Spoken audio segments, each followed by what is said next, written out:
works. Welcome Every time, to, sorry, Daniel. Welcome no to problem. Peril on the Purple Planet, Session 2. We are right in the thick of character creation. We have some robots being rolled up, some other fun people. Um, while everyone's working on that, I'll explain the game a little bit. Peril on the Purple Planet is a adventure for the DCC RPG written by Harley Stroh. It's all about adventurers being teleported to a weird, dying planet filled with mutant barbarians and crazy things of that nature. So we've expanded things a little bit and adapted a little bit because we're using World of Dungeons, and our characters are drawn throughout time and space, which is why we have such crazy characters like robots and cowboys and things of that nature. Sending out a few more links, and then I'm going to talk a little bit more about our aim and tone and the subject matter of the game. I'll get right back to that. Y'all keep working diligently.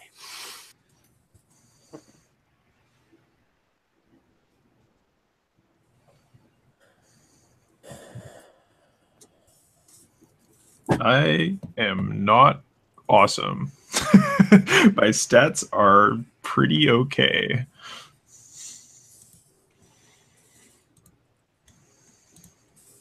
Okay. Is there any established class description for these, like cowboy, robot, etc., or are we just hacking it on the fly? Hacking it on the fly. So once you get your attributes figured out, we are going to apply 2 abilities and 2 skills. So if you look on that data tab on the bottom, you're going to see a list of abilities, and next to them their effect. So pick 2 of those that you think would be appropriate. For example, if you think, well, like my robot is like, he has metallic skin and armor, so he's super tough. You know, you could pick the fighter's ability, Hardy, which gives you plus 6 HP. You know, or you can, you know, if you decide like my robot can talk to other robots, you can look at I think it's the wizard's ability to like talk to demons or something. You say I can talk to computers or machines or things like that. Okay. So And This is we a take decipher. right. we take one skill or And we'll be doing 2 skills. 2 And skills. Okay. the names of the abilities can be changed. Names of your skills can be changed. You can come up with whatever skill you want. If you want to have like, you know, wind calling being a skill. Well, I don't know what wind calling is, but you tell me, and if it applies, then we use it. So those are also just kind of ideas for you. I roll pretty well. Good. Is there an established difference between tech and tinker, or is that just purely a label? Let me see what you are referring to. As an ability.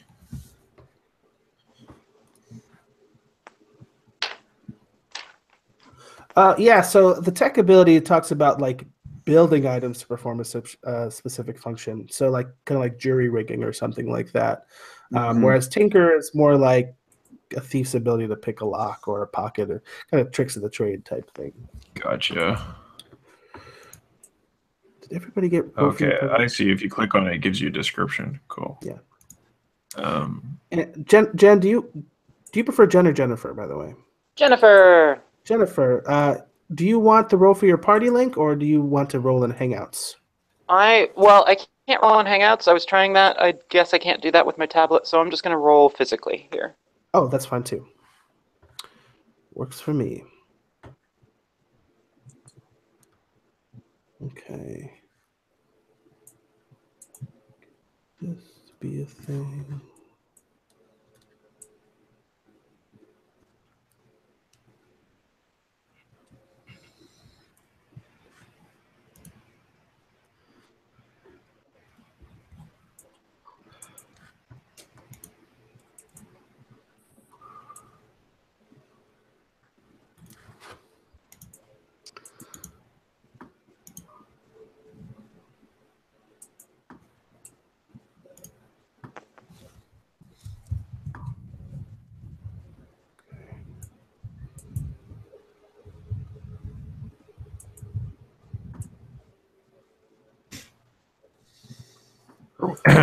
Cool. Do we have a full ahead. party at this point? I guess we do, right? Four We got characters. four folks with us today, so we should be good. Nice. And how many skills do we get? Just the 2? We'll start with 2. So halfway through, we're going to level up, Okay. and we're going to get an extra skill and ability. And after everyone has stats figured out, you can also roll for your hit die. So I'm starting you all at level 2, which means you roll a number of dice equal to your level plus your constitution bonus. So Kyle and Jennifer are going to be rolling 3 dice. Daniel's going to be rolling 2, and then you keep a number equal to your level. So Kyle and Jennifer will be keeping 2. Daniel will be keeping 2 as well. Basically how that works.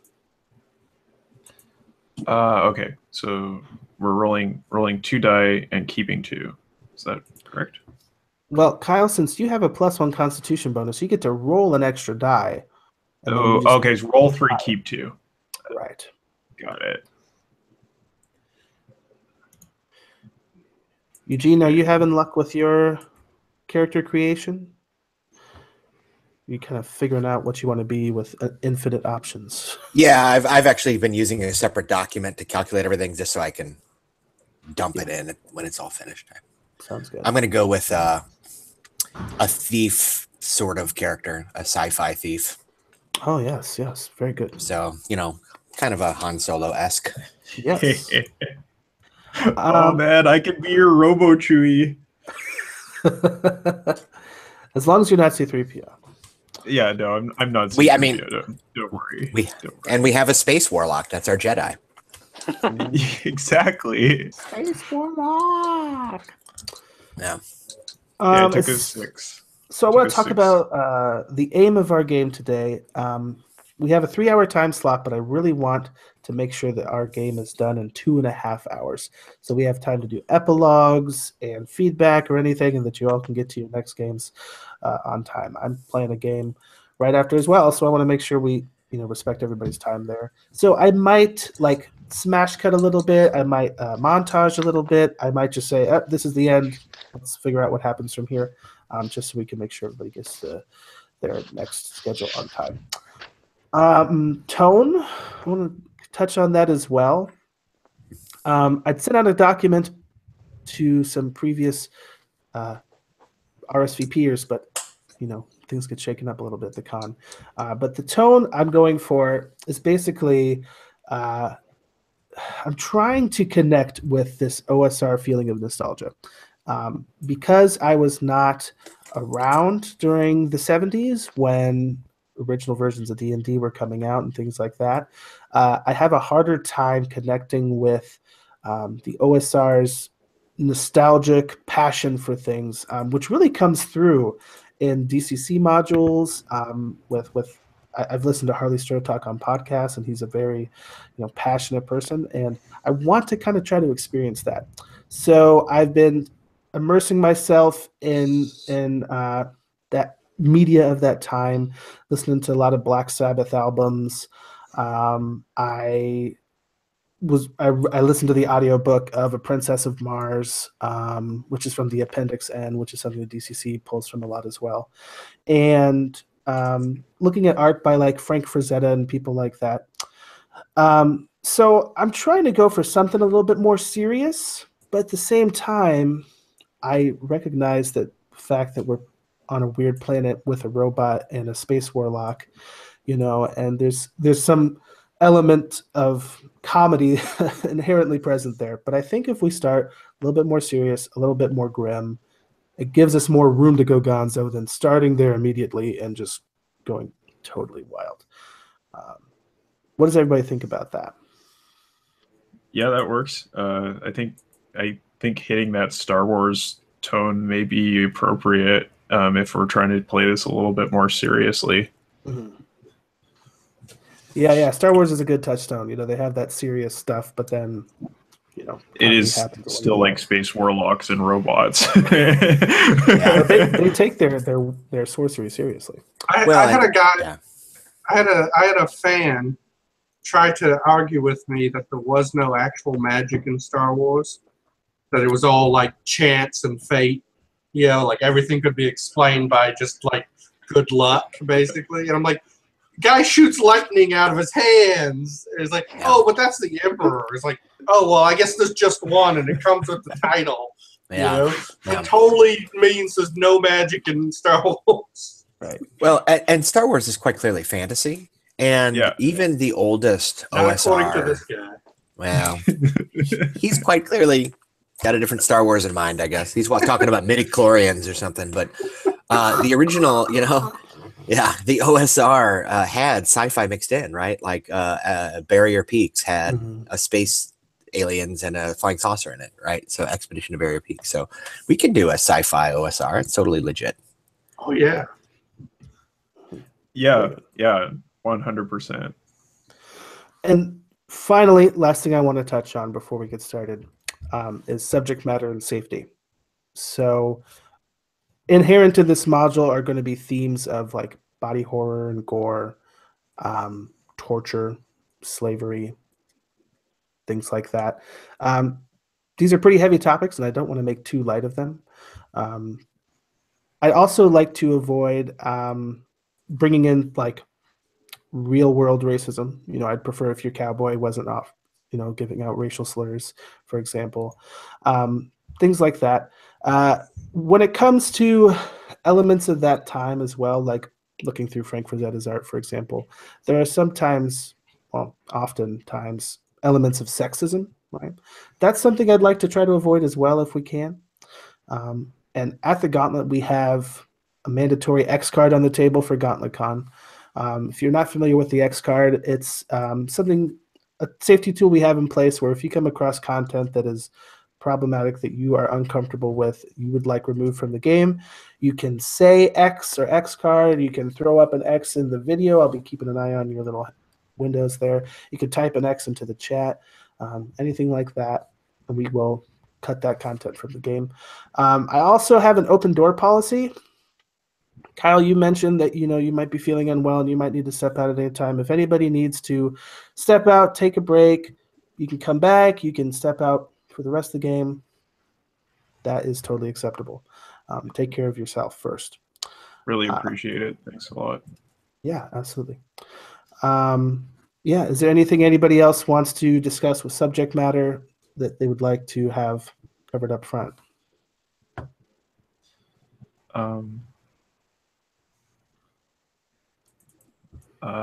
I think I'm good as far as like a Veils thing goes, but I am wondering a little bit about look options, because you mentioned that we're going for like a very like kind of late 70s sci-fi aesthetic.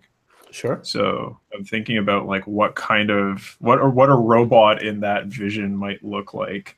Because I don't really want to do like Lost in Space. Okay. I don't want to be like Danger, Will Robinson, Danger. That's not really what I want to play. But I also don't want to play like really sort of like sexist Metropolis robot kind of presentation either. So do you have any recommendations? Because I'm not super familiar with sci-fi of that era. Well, I mean, it's okay. I mean, if you could just describe first what the robot looks like, and they, you know, they don't even have to be, their creator didn't have to gender them if you don't want to, or right. It could be a floating murder ball. Yeah, anything. Doesn't even need arms and legs. You know? Right. Yeah. Okay. I dropped a link in just about the first like, I don't know, for me, what signifies 70s robot aesthetic. 70s original Battlestar Galactica Cylon. Yeah. Oh, yeah, right. The original Cylon. So shiny and chrome. Yeah, and that like little red light that bounces back and forth that they stole for Knight Rider, you know, that sort of thing. Do whatever you like, but that's just this fun inspiration for me. Yeah, that's pretty cool. I used to read like a lot of like what was those books? Tom Swift. The kids pulp sci-fi. And I think that was from the 70s, but it wasn't a visual thing. Anyway, Yeah, I think the robot kind of looks a little bit like a deep sea diving suit to go on this Cylon kind of look. Okay. Yeah. But like, even though it's very large, it has like very like small and delicate hands that are used for constructing things. I like it. Yeah. So, like, does it look kind of inflated a little bit with this deep sea? Yeah, it looks a little bit inflated. Looks like it can definitely take a beating. And probably has like some little like jets it can use to maneuver to jump around if it needs to move more quickly, because it doesn't move very quickly when it's walking. I love it. Well, seeing as how we're doing pretty well on our abilities and skills, and our characters are mostly done. Oh well, one final thing we can work on too is just gear. I mean, honestly, I'm not too concerned with how much what you have. If you say I have this, I'm going to be okay with it. But because you're level 2, I just went with 100 silver as something you could go with. That helps. If you look at the data tab on the right I thought side, it was 200. You're gonna make me give up my horse? if you look on the right side, you see some examples. That's the equipment list drawn from World of Dungeons. Jen already has the right idea. Jennifer, sorry, of renaming her bow to a laser gun. That's totally acceptable. Eugene's got his holdout laser pistol, so totally cool. Okay. But if you want to make your pistol not a holdout, you probably have enough money for that now. Okay, this is going to require some significant workshopping, because it's all like you have Quicksilver and occult items. Like, okay. Well, and you don't have to have that done now if you want to come back later and say, well, if I had like, some like a technology kit or something right now, it'd be useful. Yeah, let's do that, because I think that works for me. I have cells up here for your damage. That's just an easy way for you to reference how much damage your primary weapon does. Armor, also how much armor you have or equipped with, you can put there if you'd like. That's mostly for you. But yep. So, who feels as if they are mostly done with their character? I'm mostly done. Okay, Daniel with Whiskey Anderson. Tell me, Daniel, what were you doing? What was Whiskey Anderson doing right before they were teleported to a weird and strange planet? I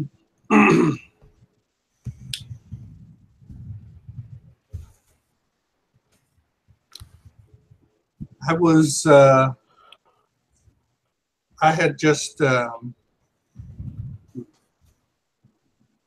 I had just shot someone over their claim, and I was exploring the tunnel. Oh boy, prospector times, huh? Yeah. All right. And so you shot them, and then a strange feeling overcame you, or you entered into the tunnel? What happened there? I entered in the tunnel. Match went out and slipped and fell. And yeah. As you slipped and fell, you felt your body continuing to fall for what seemed like an impossible length. And as you were falling, colors started swirling around you, pink and green and purple, fluorescent and neon. You started to hear the laughter of children, the crying of people, and you were seeing visions of people from your life as you were falling down this impossible psychedelic tunnel. What is Whiskey's appearance as you're falling through this tunnel? He's wearing what once were really fine clothes, but he wears them every day, and he's out in the wilderness, and so they've got holes and patches. He is a very scruffy beard, and is an older gentleman down on his luck. Got a little bit of a John Marston look then. From Not familiar with the name, but yeah. Cool. Awesome. Who else is feeling comfortable with that? I think I'm finished. Okay, Eugene, tell us what your character was doing right before. Oh, that came by. I forgot the most important thing. I forgot a name. How about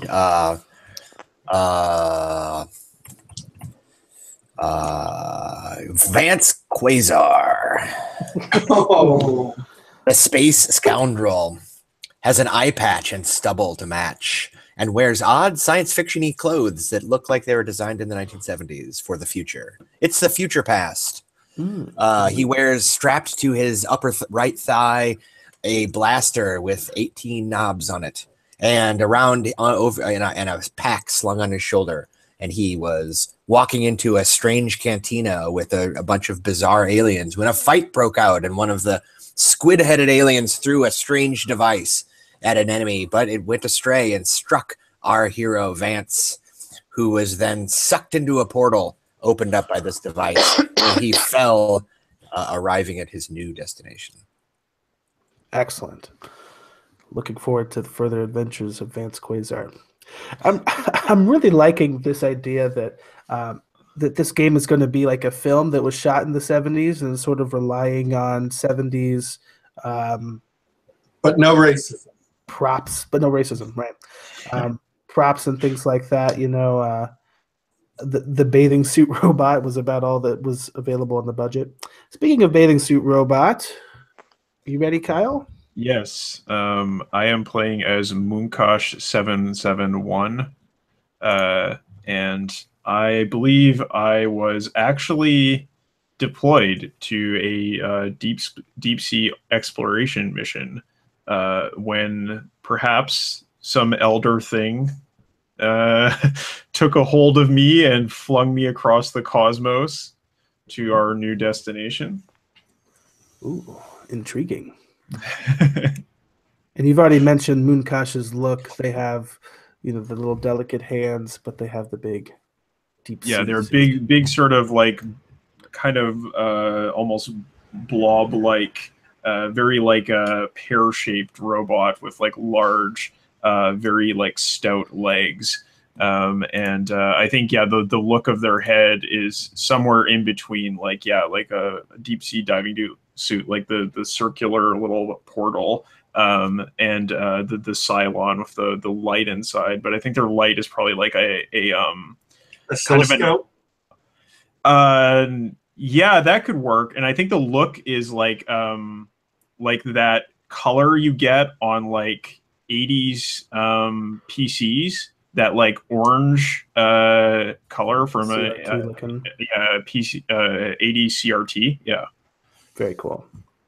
Well, last but not least, that leaves us with Nebel, the Space Warlock. Yeah. So she is a space warlock, and big curly hair, big glasses, and a very singed lab coat. Like she's a space warlock, but she looks kind of just like your average scientist in a lot of ways. And I think what was happening was she was in her laboratory, and she was working on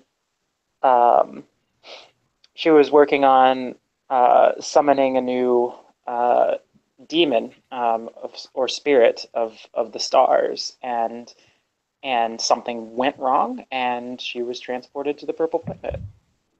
Wow! And so it's just like an explosion happened in the lab, and then she found herself with, just with her, just kind of her like remnants of her lab just strewn about on this planet. Right. So, yeah. So Nebel, she approaches her sorcery with a bit of scientific design. Yes. I think a lot a lot of folks would describe her as, a space warlock, but she thinks of herself as an astropsychometrist, and in that, like, she's able to tap into the powers of the stars and wield them in a sort of mathematical fashion. So she's very, very scientific in her mathematical computations that she does, like, in her head, and that is where the magic comes from. Is just utilizing math. Right. I mean, if you know the equation, the secrets of the universe will unlock for you. Yes, exactly. Very interesting. So you all experience this psychedelic, twisting, colorful, strange tunnel experience. Although I believe for Mooncash, it's probably got some beeps and boops instead of babies crying. And you all land with a thud. You're on a stone pedestal, and green flames surround you on this disc by like 8 or 10 feet in diameter, right? First thing you might notice is a pedestal that stands in the middle of this stone, dais, or however you would pronounce that. Atop the pedestal is a green orb about the size of a bowling ball, right? But as you land, as the flames start to recede, you see that the light from within this orb is actually starting to dim, and the surface is cracking. And as the flames fully recede, it shatters. As well, with you on the dais, along with your 4 companions and the various accoutrements belonging to Nebel, there is a banner that has been erected, and it's supported at its base by a pile of stones. And the pole that's used for the banner is actually like a stainless steel material, like very chrome and shiny. But the banner itself seems to be made from animal hide, and it has, dyes drawn upon it to draw this crest or what have you. Flames recede. You look around you, and you are definitely on a strange planet. You're in a place that is unfamiliar to you entirely. You're surrounded by purple sands. You're in a desert, and there's rolling dunes of purple sands and occasional defiant tuft of grass. Off in the distance, you can see peaks of mountains climbing up into the sky, capped with snow, being struck by green lightning. Right? And off into another direction, you can see what looks like a forest, except it's multicolored, reds and greens and blues. This is not like any forest you've ever seen before. In the sky hangs multiple moons and a dim red sun that's casting the light of the day. You feel the heat, but it appears to be, late afternoon, evening. It's not a very bright sun. And, of course, you're surrounded by some very strange people. Some of you have probably never seen a robot before. You might not have seen a cowboy before. But you don't have much time to sit and take in all of this overwhelming stimulation, because to your left and to your right, kicking up dust, are 2 roaring mobs of brutish, savage-looking humanoids, and they're both running directly at you. So you have about 30 seconds before they crush you between them.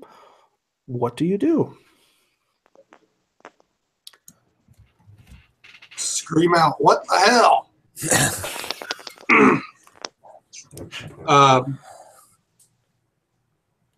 Pull out one of my 6-shooters and just unload it to the nearest crowd. Well, they're about equal distance, so you go left or right? To left crowd. Okay, I should flip a coin here or something. While starting to run away. Yeah. So you're running in a direction. I guess I'm Opposite the place. going in between the corridor. Okay. Yeah, I think If Vance it's Quasar is possible. going to follow. Yeah. Yeah, I'm with that. Okay. So the rest of you are just sort of following Whiskey as he's unloading at this one group, right? Maybe I split the difference. I'm not like trying to like rationale anything. This is totally a panic, covering fire while I escape thing. So momentarily you hear only roars, then you hear cheers from one side, then you hear roars from that side and cheers from the other side, and it's just these two are it's a full out brawl now. Let's see here. Whiskey, I want you to roll 2d6 plus dexterity. I want to see how well you're able to find your footing while unloading your 6-shooters at these two parties. That is a 7. Okay. I'm going to say you're able to sort of maneuver and draw the fire of one group. Okay. If awareness is part of this, like finding my footing, you said, then I have awareness. Okay. Yeah, I could see how that could apply here. So you have sort of like you're able to find with your feet, different spots on the ground. You're feeling comfortable here. So you're able to fire at these two enough that they see you as a threat that they don't want to deal with, and they return to their own skirmish and kind of retreat from you. But you find yourself, you've stepped away about 60 paces from this pedestal, and you're still in the thick of this desert.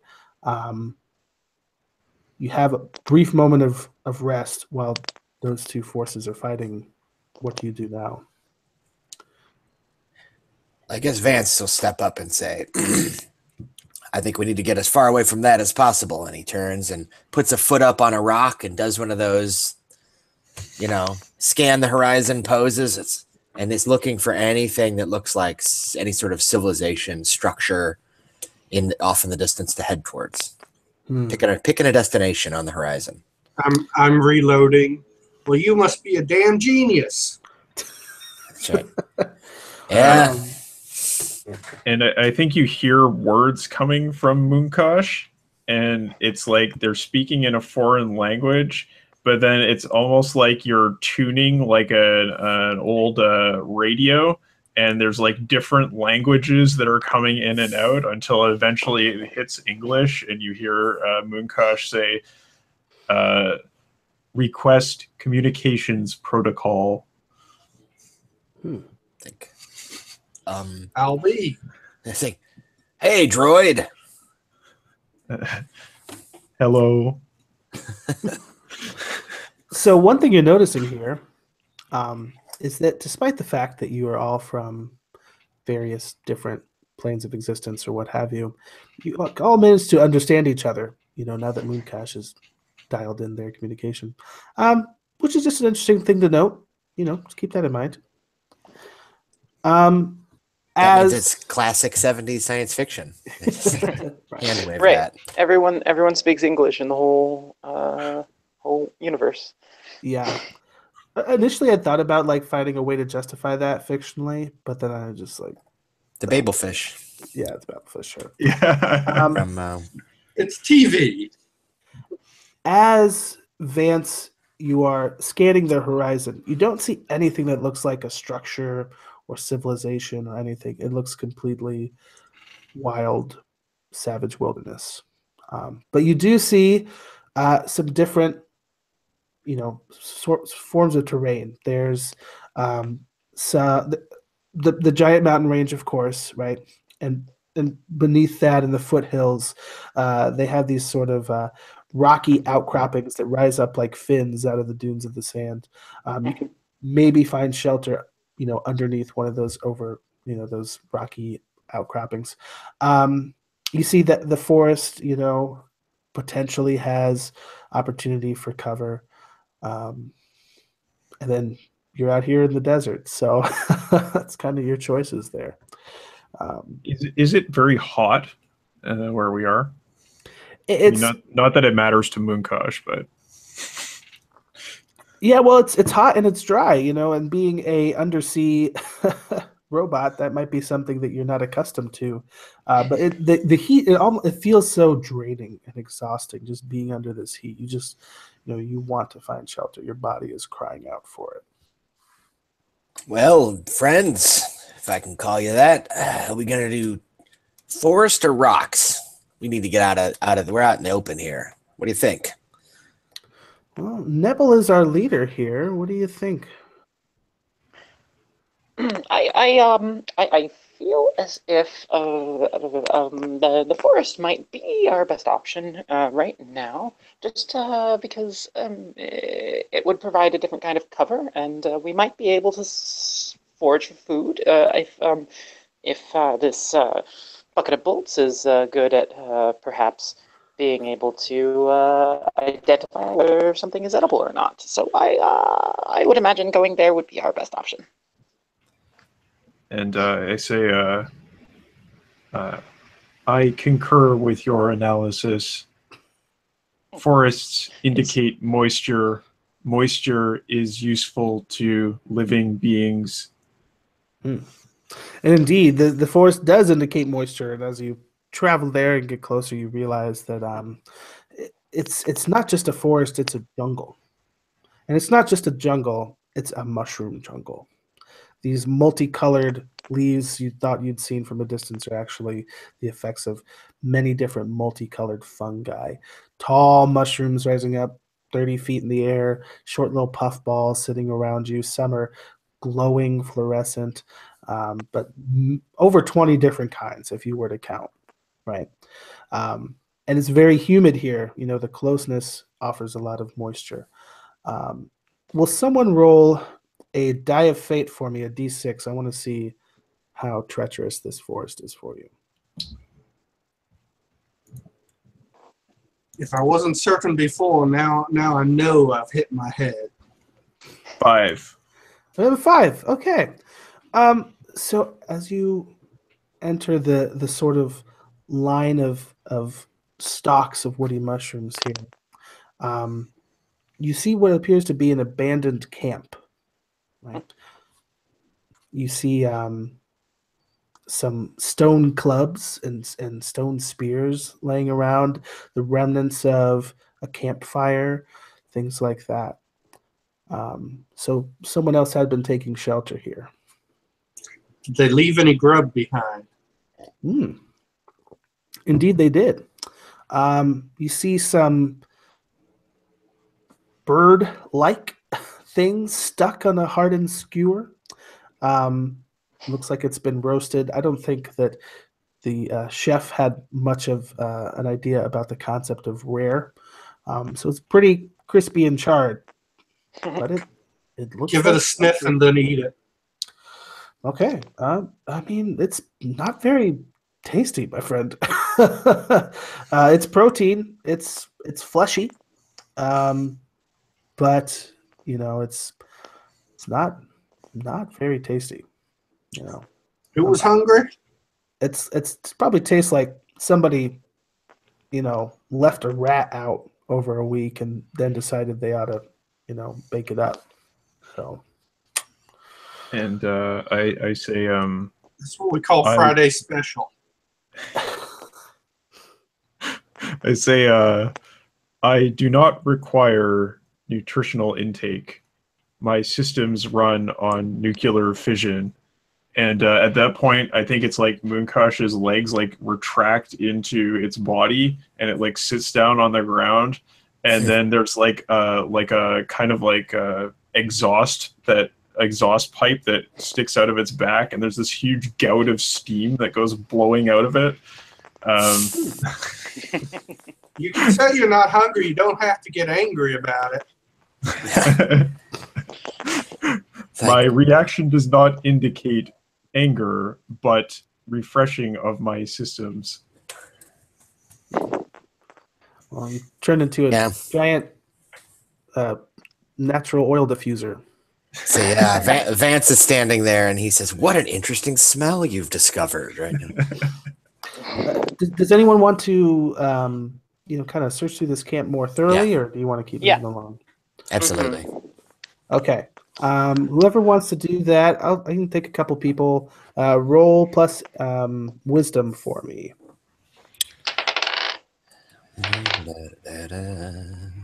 Okay. Well, that was a 10.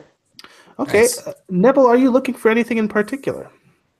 I'm mostly just trying to look for any traces of technology, of any sort that isn't primitive. Even if it's like a basic trace, like reused technology. Because clearly these are primitives, and so. But there might be they might be the remnants of a dead civilization, and that's kind of what I'm looking for. And when you look, that's absolutely what you find. Things that you realize are probably used for a more higher technological purpose have been repurposed as simple things. Like a satellite dish is being used as a wok, and they have, you see this pole that was used to hang a banner is actually a laser rifle that could be powered. But however, as you examine these things, you don't see their source of power, and none of the sort of trinkets that you find seem to have any. There's nothing to indicate how you would power them or operate them. But if you want to add to your gear some cool technological bits you've picked up, or something you think could be useful in the future, if you were to find a power source, throw that in there. So can I use my tech ability to try to repurpose the laser rifle to function with my systems? I definitely think you could, with your tech ability. We're talking about here having enough sufficient time. So is this seeming like a time where everyone is sort of settling into camp and things like that? We're taking a rest and getting our bearings? Yeah. Looking for shiny things. Okay, cool. Is anyone, while Vance is sort of digging around and picking through things, is there anyone who's going to stand guard? Or are we all too overwhelmed with things? So I think it was the Whiskey who said he was looking for shiny things, right? Yeah. And so Vance will actually, what Vance wants to do is try to climb up on top of one of these fungi and get a better view and be, I guess, play lookout up there, but also try and scope the land a little bit. Okay. Roll plus wisdom for me, Vance. And I will cut back to your result in just a second. I want to see what you uncover here. Whiskey, you have awareness, so you're going to be able to find the shiny thing, but we're going to see how useful it is. So roll plus wisdom for me. I rolled an 8, or net 8. If awareness comes into it, I guess that makes it a 10. Yeah. I mean, not a perfect 10, but a 10. You come across a flask, like a wine flask. It does have a shiny metal cap. Now we're talking. But the flask itself is sort of a leathery type material. Could be the intestine of a giant thing. It's hard to tell. Could be a stomach, but yeah, it's you shake it and there's liquid inside. Open it and take a sniff. Oh yeah, it's got sort of like a funky smell. If anything, you would probably be reminded of mushroom stew from out on the prairie. Sorry, my cat's knocking things over. Take a swig. Okay, yeah. It doesn't taste half bad, actually, compared to that, winged rat that you had a bite of earlier. And and you actually feel kind of invigorated. You feel like all this exhaustion you've been experiencing under the sun, and now you're in the shade. You start to feel, a little bit more relaxed and comfortable. Any hint of alcohol? Yes, it is definitely a mild intoxicant. Yeah, for sure. It's got that a little bit of a kick to it. Well, now it's a party. Now it is a party. Vance, however, you've climbed up on top of a mushroom stalk, which is really cool. What can you describe this mushroom a little bit as you climb up it? What it looks like in particular? So I think to get up, because climbing up would be kind of tricky, right? So he hops up onto a small one and then hops from larger to larger one, right? Like little Frogger springy action. Yeah, bing, bing, bing. And sometimes maybe he's got to pull out. He's got a rope. Did I not grab a rope? If I didn't, I should. You got a rope. I did. Yeah, I got a rope. All right. Laser rope. Yeah, that's right. It's like that thing on Luke's belt. It's like a little, And anyway, so he pulls out that and he's swinging around, climbing up. And the one he ends up on is a classic toadstool with a broad canopy, that's like 8 or 9 feet wide. Let's say purple, like the sands, right? Very apt. Yeah, with a glow, like an underglow, right? Ground effects, so to speak. Sure. I'm going to have you roll plus wisdom. If you fail, though, I'm not going to say that it's due to your athletic ability, because obviously you're very athletic. Right. So I actually roll for your party. I got a 10. Oh, fantastic. Yeah, so now you get to see a little bit more lay of the land. You see the mushroom forest very well. You can kind of see the shape and size and distance of it. You can also see off in the distance, one direction you see a large plume of black smoke, black inky smoke. In another direction you see a dark cloud, that's sort of like staying in one spot, right? And if you take a moment while you're kind of keeping watch, you can see that while that dark cloud of smoke stays in one position, the dark rolling cloud of dust and smoke stays in one position, that plume of dark smoke you see actually appears to move over time. It's not staying in one source. Can I get a sense of the direction towards us, towards the cloud, away? Yeah, determinate. We'll give you a north, south, east, and west for as far as you're concerned, right? To your direct west are these mountain peaks, right? Very, very apparent. To your north, we'll say you see this cloud of rolling dust, and to your east, you see the plume of inky black smoke.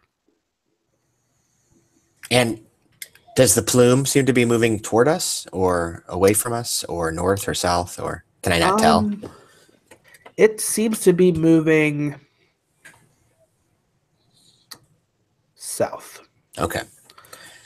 So not directly towards you. All right. I will kind of like, I'm not going to shout, but I'm going to be like, hey, so we've got some choices, and I'll describe what I see. Mm-hmm. And then I'll actually like camp up there. Sounds like a locomotive. Loco what? Boy, a train. Is that like a spaceship?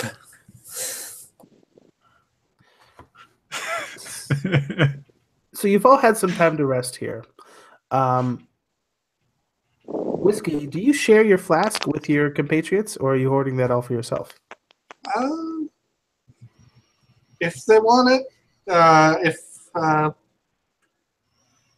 as long as they share whatever shiny stuff they find. Okay. So how does that go? Is everyone I've got the good stuff hidden in my jacket. Is everyone passing around this flask of strange milk? I think Moonkosh is just continuing to work on this weapon. Like disassembling all the parts of the rifle that would actually make it human usable, and just like having pretty much the barrel and like the firing mechanism and the energy cell or whatever, and like hooking it into his systems and like strapping it onto or his arm. Yeah. And I don't like know. just using the very little hands to move all the screws and everything. It's very strange. And Nebel is sort of kind of in an area where there's a lot of dusty sand, and she's got a stick, and she's just kind of doing different equations in the sand, trying to figure out what the fuck went wrong, and how she got here, and how she can try to figure out how to get back. So that's. Okay. Would you say you're trying to summon something to come and give you some guidance, or is it just strictly calculation? I think what I'm trying to do is kind of do a ritual, like my form of summoning ritual to try and get some guidance. Yep. Okay. We'll come back to that. Vance, are you sharing the flask up there? Are you getting tossed up one while you're keeping watch? What I'm hearing is no one's camping out with old whiskey. I'll have a pull. You know, I always drink the local brew whenever I visit a new planet. Okay. So sufficient time has passed that we're going to re-roll our hit die. You know, we're taking camp. Now, normally, I would say for World of Dungeons, that if you re-roll your hit die and the results are lower than your current HP, you know, you don't have to keep that. But this hit die is also representing the exhaustion that you're feeling and experiencing on this strange planet and the effects of the environment on you. So if you have a lower roll, you're going to end up taking it.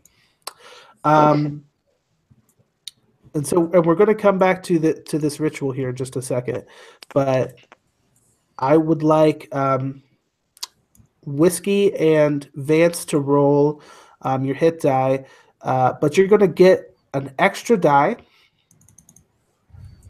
to roll. You're still going to keep 2 because we're level 2.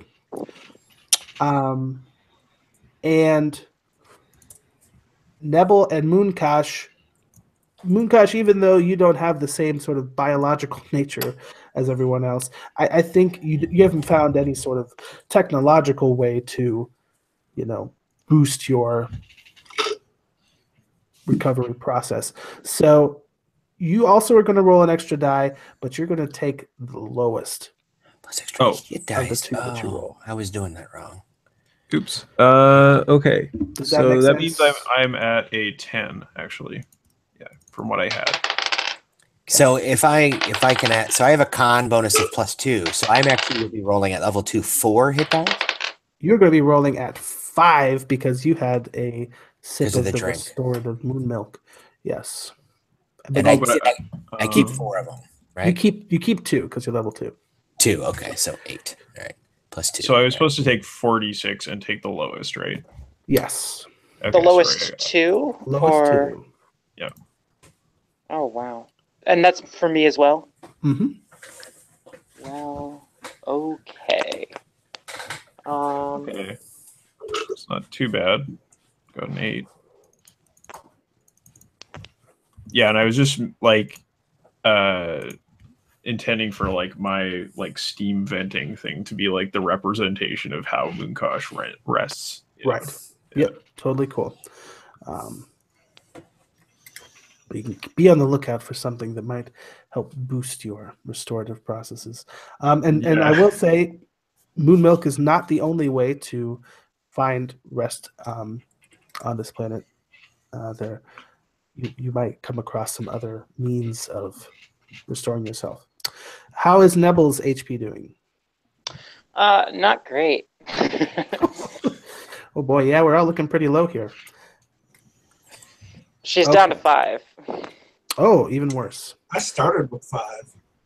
So as you're engaged in this ritual, right, you know, making these calculations, you feel beads of sweat coming on your brow, and you start to feel, you know, kind of more exhausted, I would imagine, right?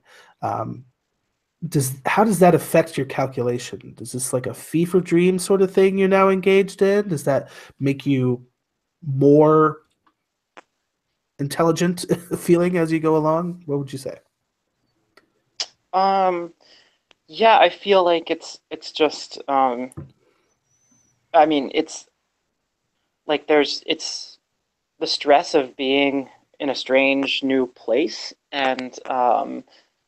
uh and not really knowing or understanding how or how I got here. I was attempting a ritual, like a really major one, to try and contact a new star spirit, and then this happened. And I think, I'm just trying to figure out like what went wrong and how. Yeah, and so, and yeah, I kind of feel sick from just that transportation, that kind of like. So that's what I'm feeling. Yeah, I imagine so. So tell me a little bit more about your summoning process. You mentioned that you use astral psychometry. So there's obviously a lot of intelligence related technique Hmm. being drawn upon to calculate. But I could also see wisdom, trying to gather information, discern the realities of this place in order to do that. And I could also see charisma, having your force of will being involved or Hmm. communicating with the astral spirit. So which of those do you think applies most to your summoning procedure? Um, I would go with either charisma or intelligence. Uh, but I'll just do intelligence. Okay. Because I think it makes the most sense if I'm doing it kind of mathy-ness, and so The initial summoning process might involve more math, but the ongoing relationship with the spirit might require more charisma. right, yeah. Okay. Roll with intelligence for me. Let's see how this process goes for you. Not well. Okay. Got a That's the 4. best kind of summoning. Yeah, exactly. I know. Okay.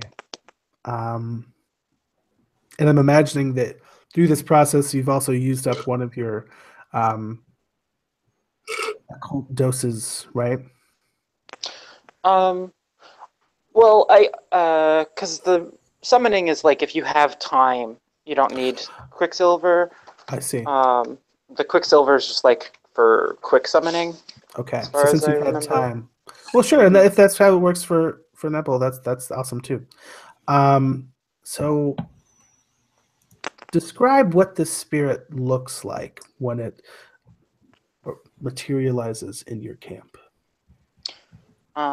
So it's I'm gonna name this spirit Arcturia, um, and and Arcturia is a spirit of cold, dark space, of void, and so what it looks like, kind of like a very dark black, like sun or star that's just glowing with incredible dark light, and it's just kind of this ball of black fire almost, and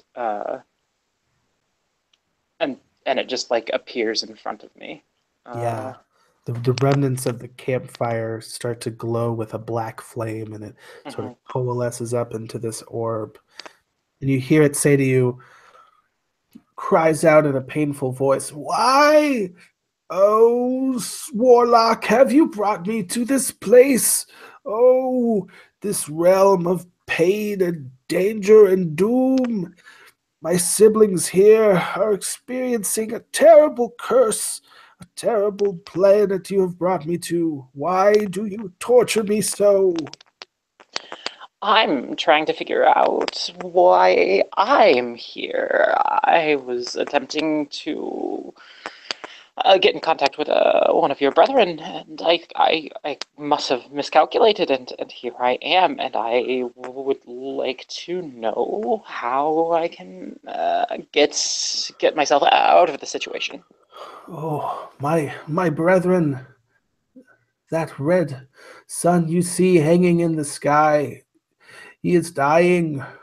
You brought me here to see the death of my brother. Surely those poor, pitiful mortals who live on this planet have tried to escape. Oh, I'm sure that they have reached out to the cosmos for help, summoned you here as a means of trying to escape this realm. And now you have done the same to me. And the shrieking gets louder, and even your compatriots are hearing this.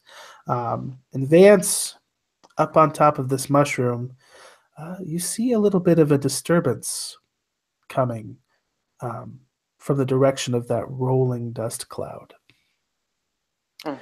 So what do you do now, Nebel?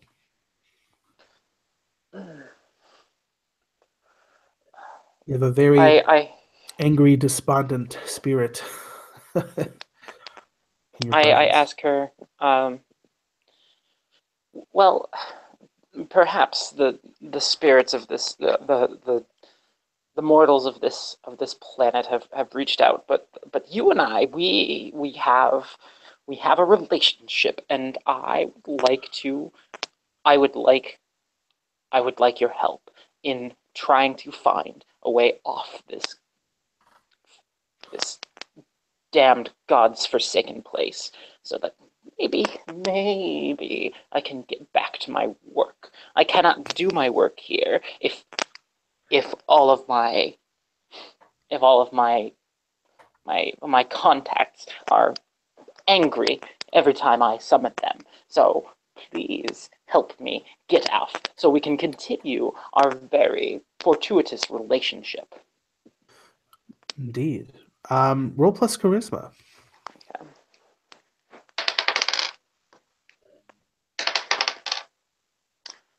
That's a 10. Okay. You are certainly a powerful warlock. I feel the bonds of your arithmetic holding me into place. I can do not but serve your will, as terrible as it may be. You see the orbs start to kind of pulsate a little bit. Oh, I detect a great green energy from 3 sources, all spread throughout this plateau. There was a 4th, but when, shortly before you brought me here, shortly before you arrived, it dimmed and disappeared. The directions: north, east, west, and then the star collapses with a disappears. So You got a point, man. All right. We have a purpose. Do we? Yes, excellent. I'll tell people something's stirring off in the east there, or to the north there. That dust cloud getting irritated. Yes. Another cloud has sort of separated itself from that pit and is slowly coming towards you, slowly getting larger, rolling cloud. You might want to move, guys. Maybe head west into the deeper into the forest. That thing, I think you drew somebody's attention. Well, I'm that is a possibility. Yes, I believe that's a good idea. And west, after all, is one of the directions in which we can find what we hope, or I hope, is in fact some form of salvation. So yes, let us go. So, to the west, you are heading toward the mountain range being struck by green lightning. You are heading towards these sort of broken hills, these rocky outcroppings in the foothills. Who is sort of navigating, leading the way here?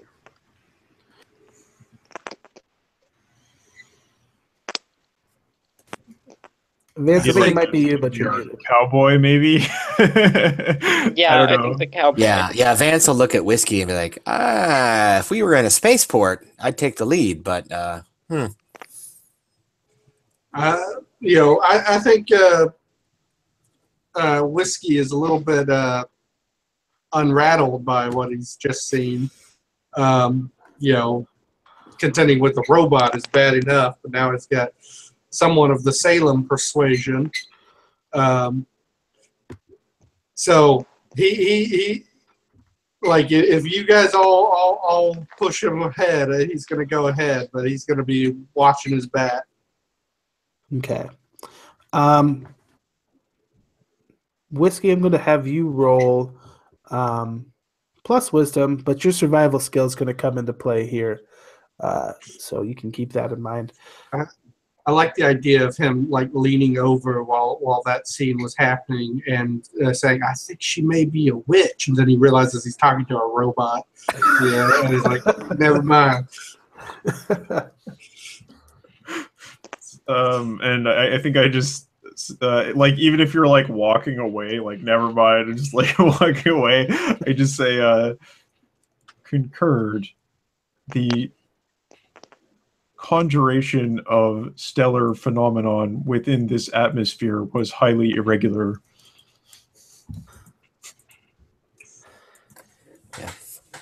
Okay.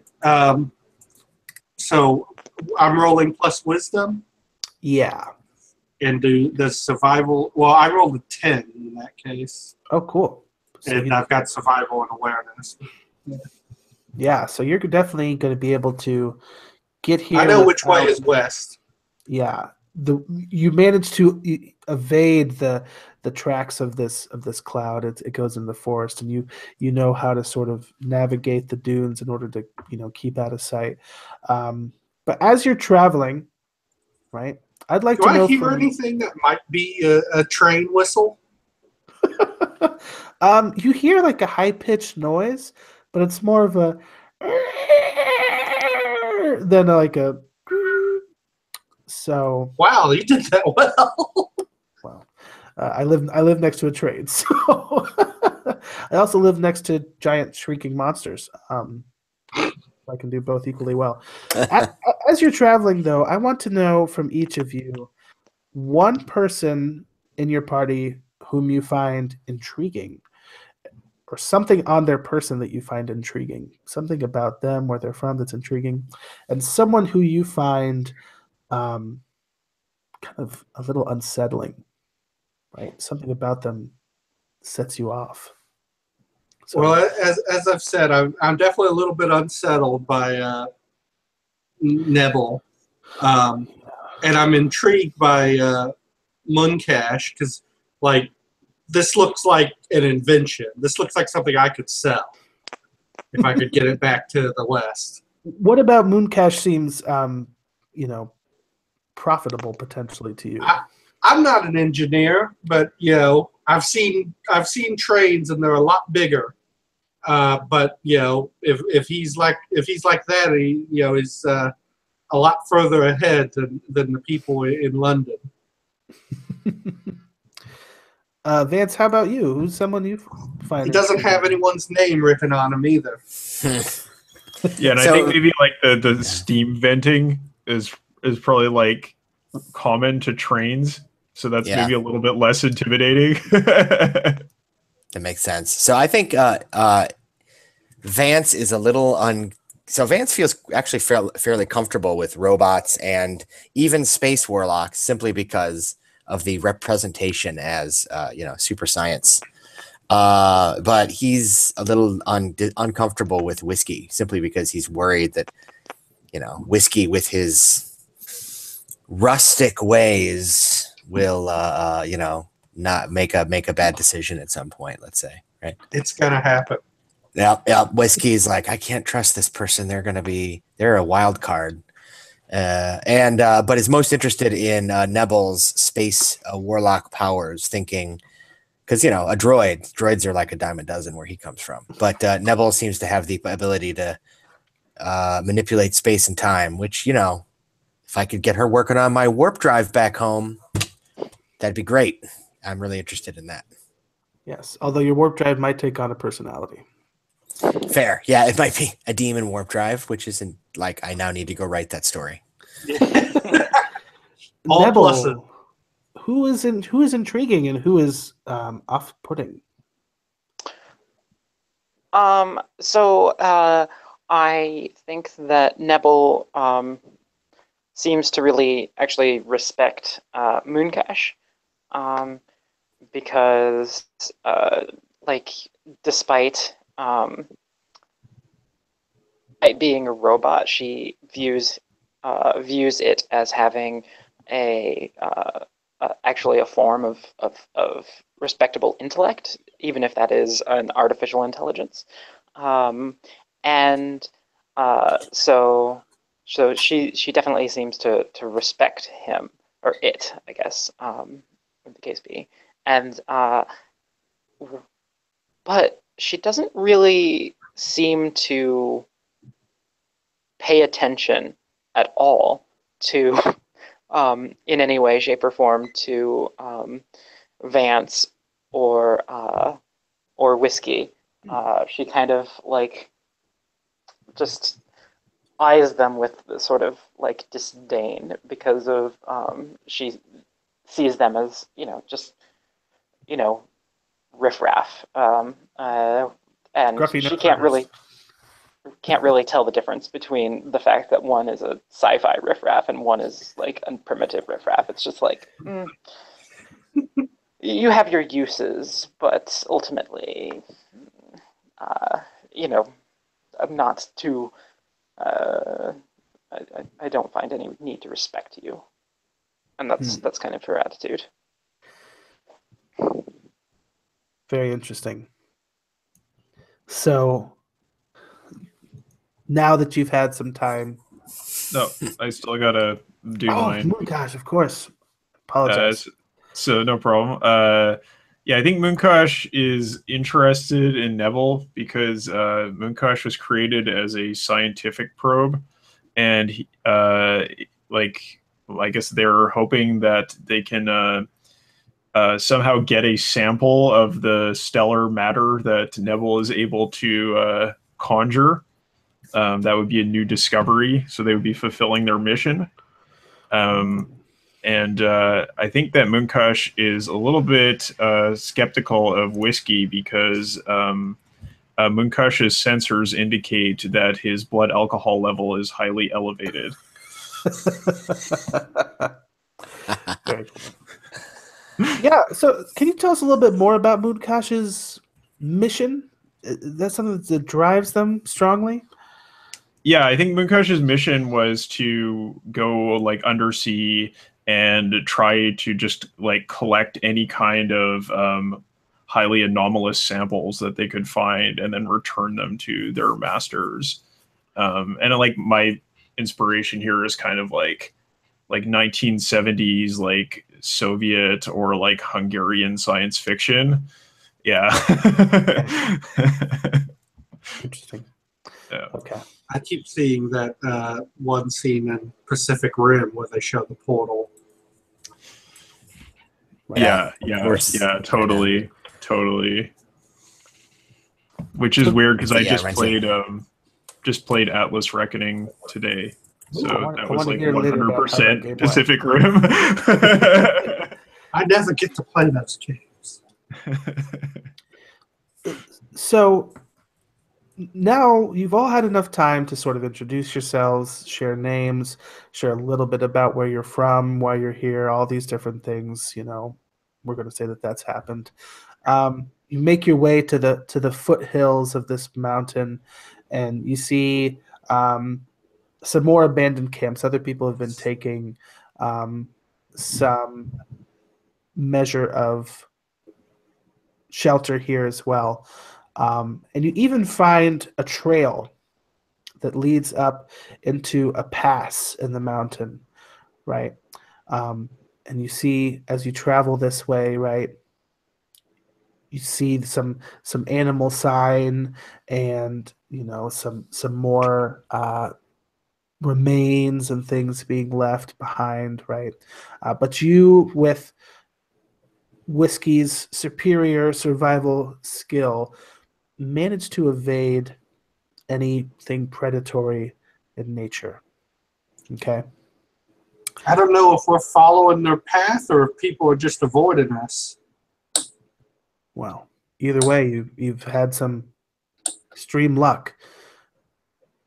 Now you find yourselves. Whiskey has sort of lined you up against this shallow, narrow ridge. He has a finger up to his lips, right, to keep you quiet. And as you look up, you see a palisade of woody stalks set up here in this sort of plateau among the mountain peaks, right? And even in the background, you still see green lightning and thunder striking. And this palisade of woody stalks, you can see from the center of it rises another tower. Also seems to be, these woody stalks laid against it, supporting it.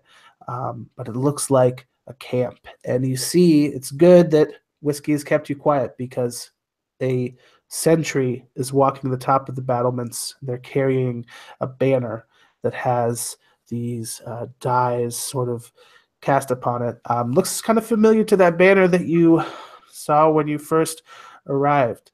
And you get a chance to see their faces a bit closer, and they're sort of like low brow and big jaws.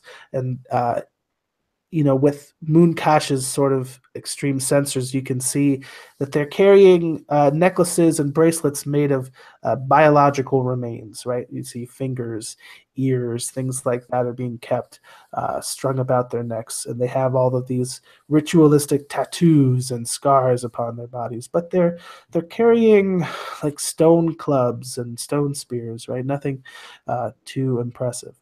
But that's just what you can see from here. We're going to take a 5-10 minute break, take care of our biological necessities. But when we come back, we're going to have everyone level up. So what that means is you are going to take an extra skill, an extra ability, and we're going to re-roll our hit dice as level 3 characters. So that means add 1 to the number that you roll and add 1 to the number that you keep. And because of Whiskey's talented survival mechanisms and these abandoned camps you've come across, you've been able to salvage enough rations and restorative tinctures and ointments and things like that to make sure that your survival under this dying sun has not impeded you. So you're not going to have to roll with disadvantage. Okay? We will be back in 5 to 10.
So we broadcast the pauses too. So I guess can you choose not to broadcast that?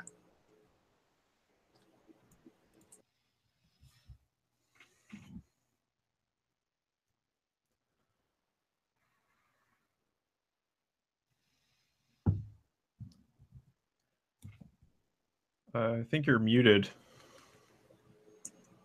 Yeah, Eugene. I am. My apologies. My button was leaned on. Most streaming games I've seen that are regular games have a pause screen that goes up, like a "we'll be right back" screen. But I think if you end the stream and then start it, it has to generate a new link. And so, yeah, I've watched some actual plays on YouTube where it wasn't a very good. You know, it was boring, a lot of noise. And then it gets to that pause screen. I'm like, no, I'm not waiting for this. I mean, I don't know. APs are hard. Like, oh yeah, real hard. You played a cool game, but like, I'm more in the play the game than watch the Twitch stream camp. So I'm like, you know, but it could be really cool to, especially watching like a talented DM run a game or a game that you are planning on running but haven't played before, kind of get a feel for what it's like. Yeah, I've listened to some really good, heavily edited podcasts, you know, audio only things. But yeah, on YouTube, it's all raw, and there's a lot of just people waiting like, oh, you're talking to me. Yeah. yeah. Yeah, comic strip AP format works really well for me. I can keep my attention for 15. Yeah. That's for sure. Yeah, Right, they're nice and digestible. I appreciate that. Mercy Falls is so good. So good. I haven't started listening to the new one yet, but the last one was really good with Mercy Falls. And when Fraser's characters started coming in with the flamenco music, I was like, oh, all right. You know, which is really cool. Unfortunately, if I tried to play like Black Sabbath music throughout, A, it'd be really distracting, and B, I'd probably get the video taken down for copyright issues and whatnot. Yeah. But keep it in mind. Goes in post. Yeah. So cool. We have the gang back together again. We have approximately, let me check the time, a little bit less than 1 hour left. So we're kind of ramping up to our climax here, I hope. Just to refresh everyone's mind, you've come across this camp manned by these savage mutant barbarians. And we know from Arcturia that this direction, at least, is the source of some amount of energy.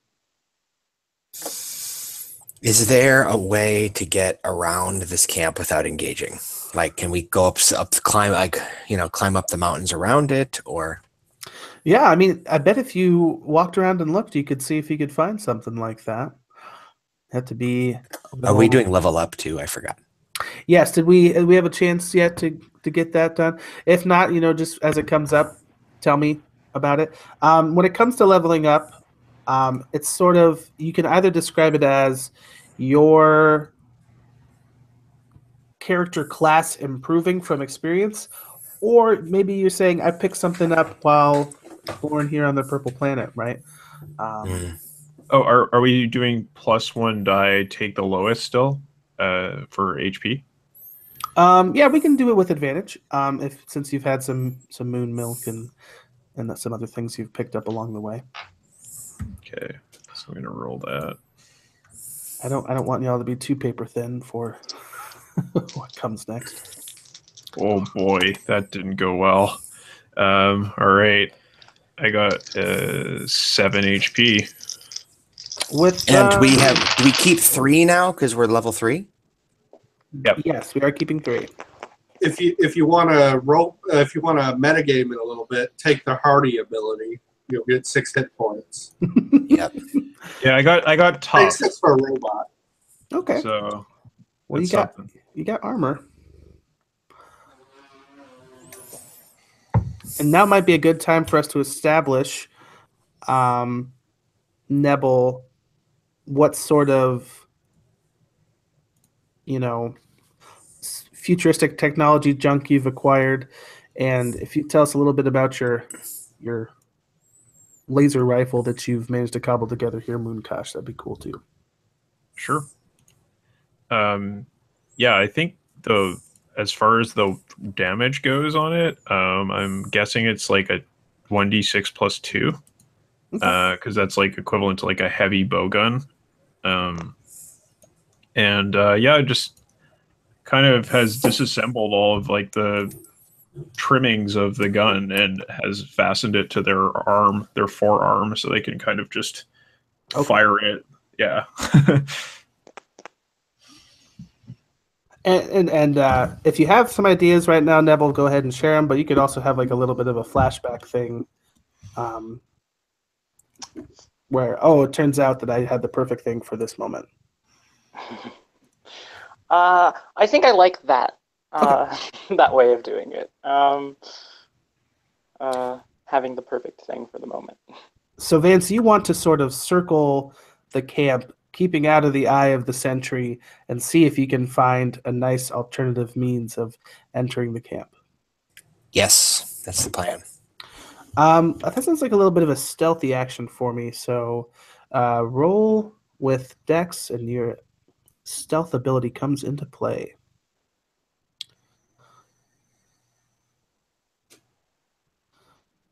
So you're probably going to find it unless you roll snake eyes, basically.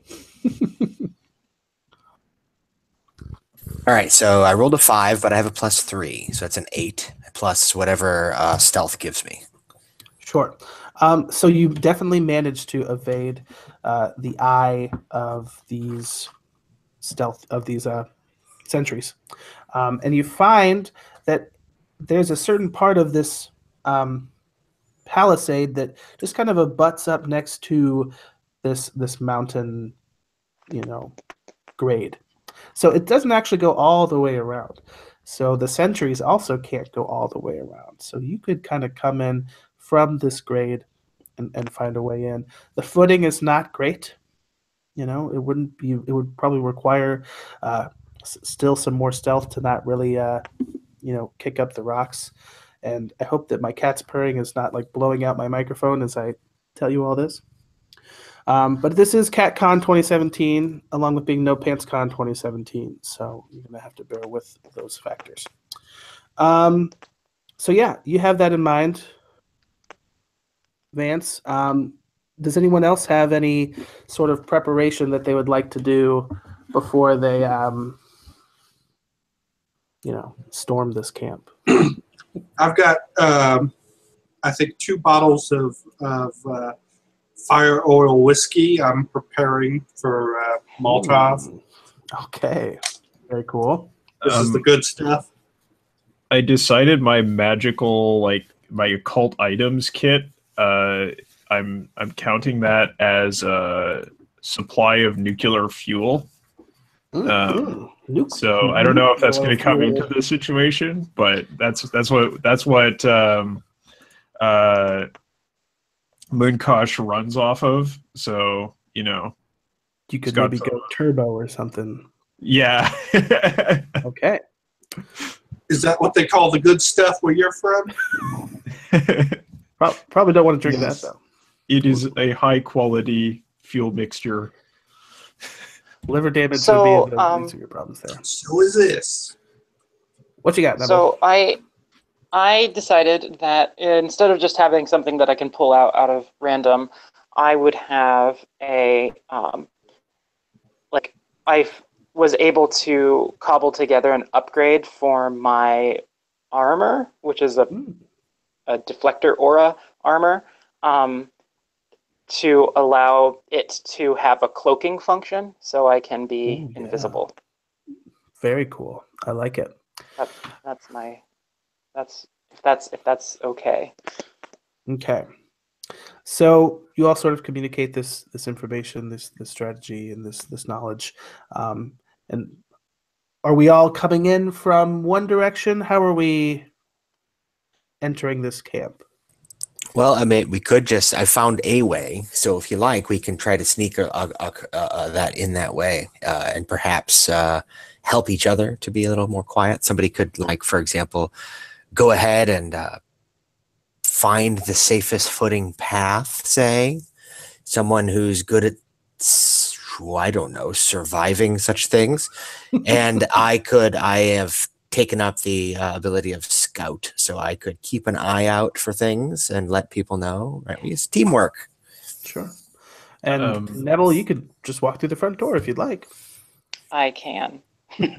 Yeah, and I think when the time is right, Moonkash will storm the front gate in order to provide a distraction. Okay. I was just going to suggest Moonkash something. is not going to be stealthy, I'm afraid. Fair. Don't scratch the paint, you bucket of bolts. I need you for my catamaran with you. I don't. Are we even certain that what the lady wants is in here? You have a feeling. We'll go with that because you have an hour left. Well, let's go with this. Mooncash, you're detecting elevated energy signals coming from the top of this tower. Nebel, you just have this sort of, inexplicable feeling of energy, which is something you're not very used to, anything being inexplicable. But it's Right. almost supernatural, which is strange. But yes, this emanating from this tower. I'm going to say, with the combined abilities of a survival expert, a stealth expert, a scout expert, you two are going to be able to come in from this mountain grade, slither down like a couple of rattlesnakes or, space anacondas, no big deal. And Moonkash, you have found a sufficiently large rocky outcropping to hide yourself behind. It's not too far from the entrance. At any point you could storm in. And Nebel, you're able to just walk right in. As you enter, right, you see a bunch of squat huts sort of laid, positioned around the sort of circular camp. And in the center, of course, is this tower that we mentioned. Dark brown woody stalks from these large 30-foot tall trees are supporting it. And directly in front of the tower, you see a bunch of these savage brutes have actually been tied to whipping posts out here. And they're being tortured and whipped and beaten. And their blood is sort of cascading into this central pool where this very large warrior is standing. And they have a bionic arm and a cat of nine tails that they're sort of wielding there. And that's happening there. And Nebel, if you were to approach, you would hear, and again, you can understand even these savages' speech, punishing them for disobeying the clan and not behaving in the proper way or being cowards and different things like that. Do I see other prisoners, like in a pen or a waiting cell nearby, or is this all of them? Or are there other these brutes or whatever? Are there others of them standing around approving, or is this? Well, yeah. So I think they have more prisoners than they have posts. So I'm sure that they do have a little pen or cage somewhere where some prisoners are being held. So, and the ones being whipped, they don't seem to be yes, you're right, of course, master. They're struggling and resisting in some ways. Yeah. Yes. Okay. Indeed. So I whisper to Whiskey, to Whiskey, and I say, Whiskey, I say we release those other prisoners just to sow some more chaos. Those guys go running. The big fellows with the metal arm chase after them. We can get to that tower with less trouble. Aren't we already on the tower? Oh, I thought we just cleared the outer wall. Am I wrong? Right. Yeah, you're still on the ground floor. Okay. This tower is in between us and the tower are these big guys with the arms. Yeah. Mm-hmm. Think you're complicating the plan, but but Fair enough. There's some sense to it. I mean, would you prefer we just make a run for the tower? I mean, I'm open. No, I'll help you. Just be quiet. So you're coming over to the pen, right? So you see they're very terrified. They're seeing that sort of the torture going on here, and they look kind of scared. So I'm going to have one of you roll a die of fate to determine their sort of disposition right now. Would you like to? Sure.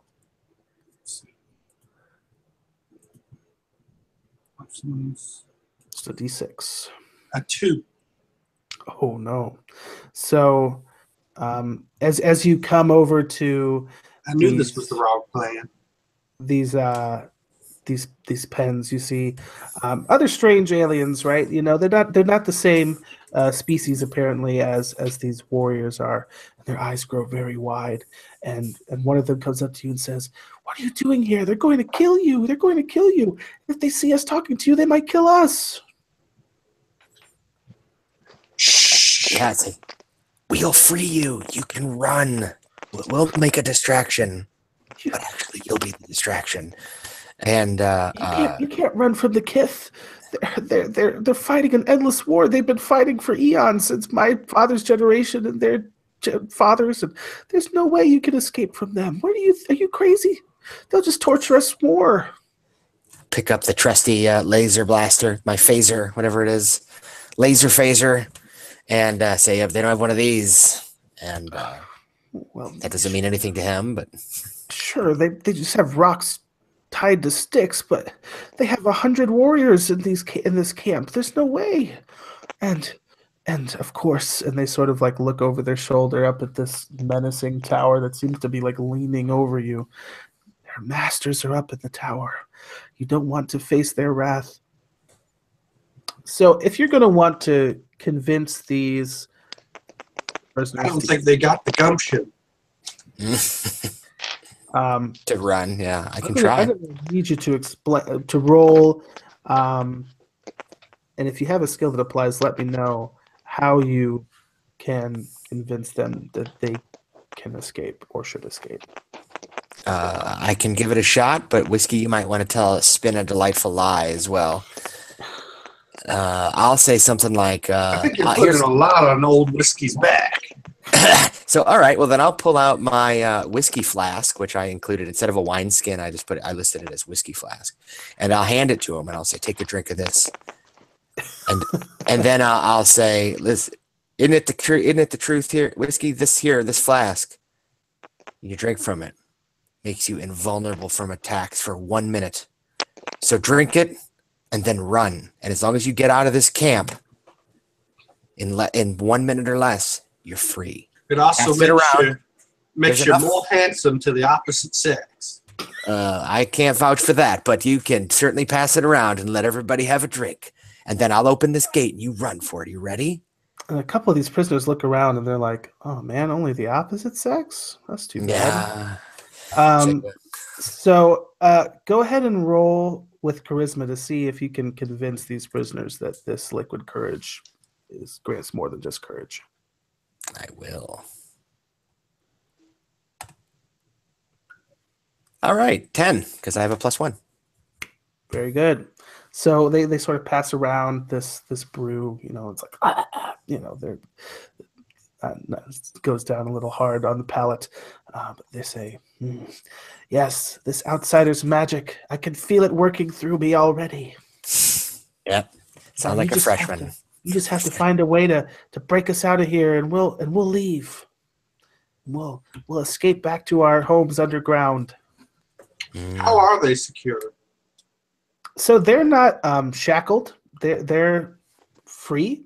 They're like kind of. I guess if I would describe their appearance, they look like very thin, almost like praying mantis type limbs. Kind of like drawn up against their bodies.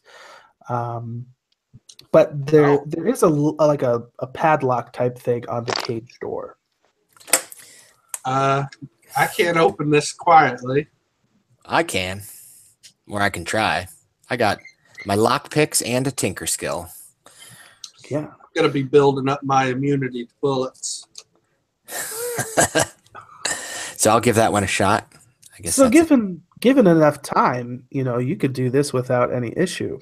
But not too far in the distance, you're hearing the cries of the master of torture. So if you want to be quick and you want to be quiet, I'm going to need you to roll for me again. All right, I just did. I rolled this time. I rolled. Oh no! I hate this. I had a 4 and a 5 before, so this is a 6 and a 3. I need to clear it instead of just continually rolling. So a 6 and a 3 is 9, but I have, the tinker skill. Dexterity. So, yeah. So. Well, then if I add that, it's 12 plus the tinker skill plus lock picks plus all the things. This is your wheelhouse. Yeah. So you managed to unlock the padlock. And they all start running out, and the torturers, they turn and look at them and say, "Oh, the prisoners are escaping! Rally, rally!" And they're all starting to chase them out at the front, running right by Nebel. Now, Mooncash, let me ask you something. Had you established what the signal was beforehand? No, that's going to be based on Moonkash's assessment of the situation. So, do you think that Mooncash has the sort of nuance in their programming to make that sort of assessment, or would there might be a little bit of fate or chance involved? Yeah, I think Die of Fate might be appropriate. Fate. Okay. Sure. Let's go for it. Billowing smoke is would it be probably the Die of Fate, or would that be an int roll? Maybe I could see. You could. I would let you go either Or wisdom. Wisdom. Yeah. Yeah. You can do a wisdom roll. Which I think ends up being the same as Die of Fate, more or less. Okay, I got a +0, so yeah, I'll roll a 2d6 here. See how it goes. Okay.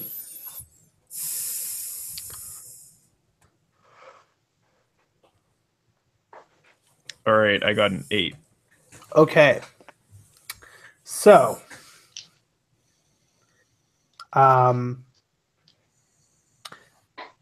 because I feel like a lot of this is going to be up to you. Mm-hmm. As you know, 7 to 9, mixed result. Some benefit, some hampering. I'm just going to just let you take this roll, or even turn it to the table. If anybody has a good idea, what happens? What is the sort of conclusion that Mooncash comes to here? I think like Mooncash doesn't have a good sense of like, are the guards distracted or not? It's probably just like a matter of like audio volume. Like that's really like what they're going off of. Just like, oh, if they hear a commotion, then it's like time to go. Okay, so yeah. So I'll say at the very least that you make your presence known. Oh yeah, like when they go, it's not going to be quiet at all. It's like, yeah. So they're aware of you. In fact, your presence here gives them enough time to the prisoners run right by you, imagining you have the awareness to know that they're not a threat. Yeah, they escape. They're not armed, so fair enough. But you do have 10 able-bodied warrior savages facing you. Yeah, so my approach here is that Mooncash is going to fire his or fire their jump jets and like basically do like a death from above attack with the laser rifle. Gonna try to like crash into the top of the palisade and hit as many people as they can. Wow. Okay. And like I think this is very much like 1970s science fiction. Like there's like a static camera that doesn't move, and all you see is just like steam erupt from the bottom of Mooncash, and this model goes flying up into the air. Yeah. Okay. So I want you to roll plus dexterity for me. Nebel, you are a friend of Mooncash. You find them to be a very interesting piece of technologies, at least. Yes. And you see them putting themselves in a pretty dangerous position here. Mhm. But the tower behind you is calling, and no one is guarding it. What do you decide to do? Are you going to rush to the aid of Mooncash, or leave them to their fate? Well, I suppose. I mean, let me think here. So I can either help Mooncash out or run for the tower and try to get the fuck off this planet. You can And they might trust be Whiskey perfectly fine on and their Vance. own.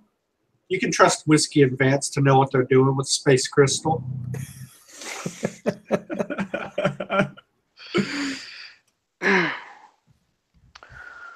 I am concealed, and so like, I guess like, so Mooncash is up there, and they're just like shooting all of the creatures on the ground as they're running around the palisade. It's sort of crashing into Okay. them. Yes. Yeah, it's just like a reckless attack. Oh jeez.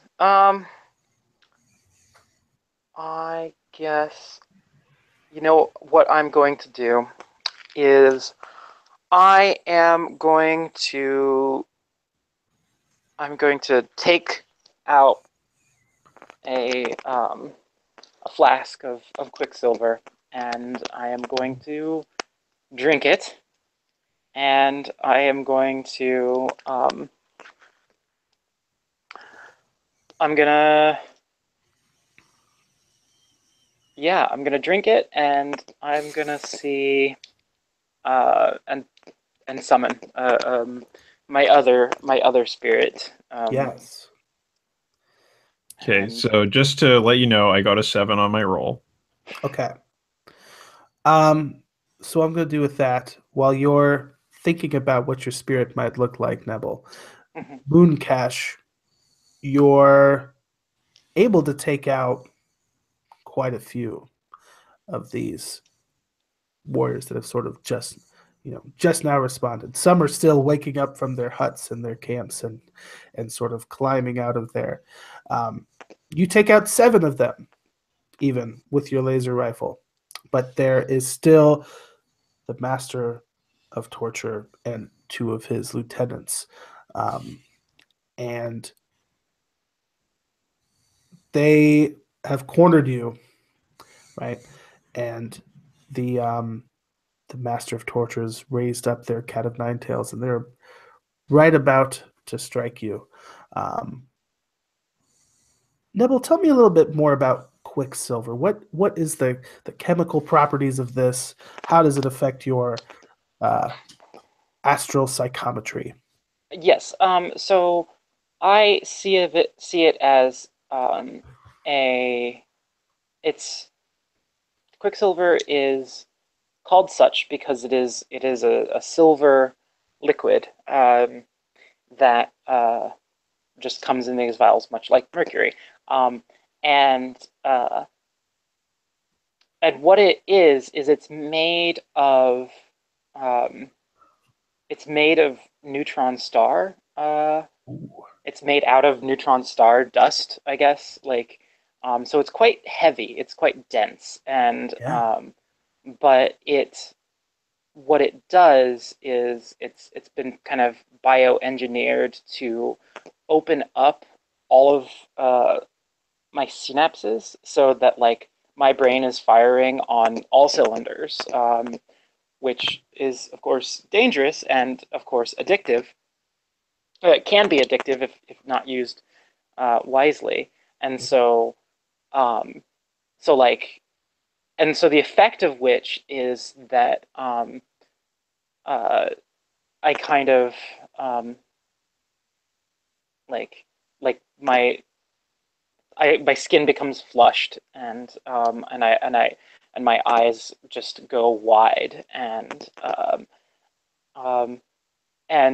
sort of the mathematical equations that I'm working on in my head sort of glow and spin around me like mystically, in this sort of aura of mathematical equations.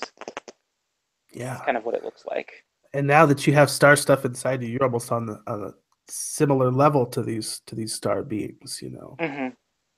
Yeah, it allows quicker communication, and it allows for much quicker communication and results. So very cool. So you might need some Pepto afterwards, but for now, Nebel's gone turbo. Tell us about your second spirit. What is their appearance? So they are called Enteria, and they are the spirit of the fires of creation, and it appears as sort of a like a nebulous, very very colorful nebulous cloud of that full of little sparks, and it sort of when it speaks it glows, sort of, but it's this essentially this glowing multicolored cloud that speaks with many voices all at once, and but it is the fires of creation. Yes. And because you've used up a dose of your Quicksilver, I'm not going to ask you to roll here. This cloud comes before you, and you see it shudder and shiver. It doesn't really like being here. This is an unpleasant place to be. It says, Nebel, Nebel, Nebel, Nebel, Nebel. Why have you brought me here, Nebel? What do you want from me? As I've told our friend, I'm trapped, and you may have heard this, and right now I need a little bit of assistance with some primitive life forms, and I need them destroyed, or in one way or another, and soon enough I will get myself and off this planet. So just I'm in a tricky situation, so help me out here. And as you're having this discussion, we're talking in star time here, so everything else is frozen. This cat of nine tails is sort of, in midair. Mm-hmm. Cloud speaks. It says, I will do as you say, and then I shall be free of this place myself. Maybe we should get together sometime under different circumstances. This is a little awkward and uncomfortable. So I would love that, but for now, let's deal with matter at hand. Cat of nine tails comes swinging down, almost about to strike you, Mooncash 771, when cloud of red ember, almost, right, sweeps through the ground floor, ground zero of this encampment. And you watch as these savage warriors are coming to strike you. They just are incinerated before your very eyes and just pass by you like ash. And Whiskey, advance. Already having ascended part of the tower, you can see beneath you this fire and ash. Something's definitely going down in there. And you see too, with the cloud of smoke traveling by, it sort of leaves this hollow impression around.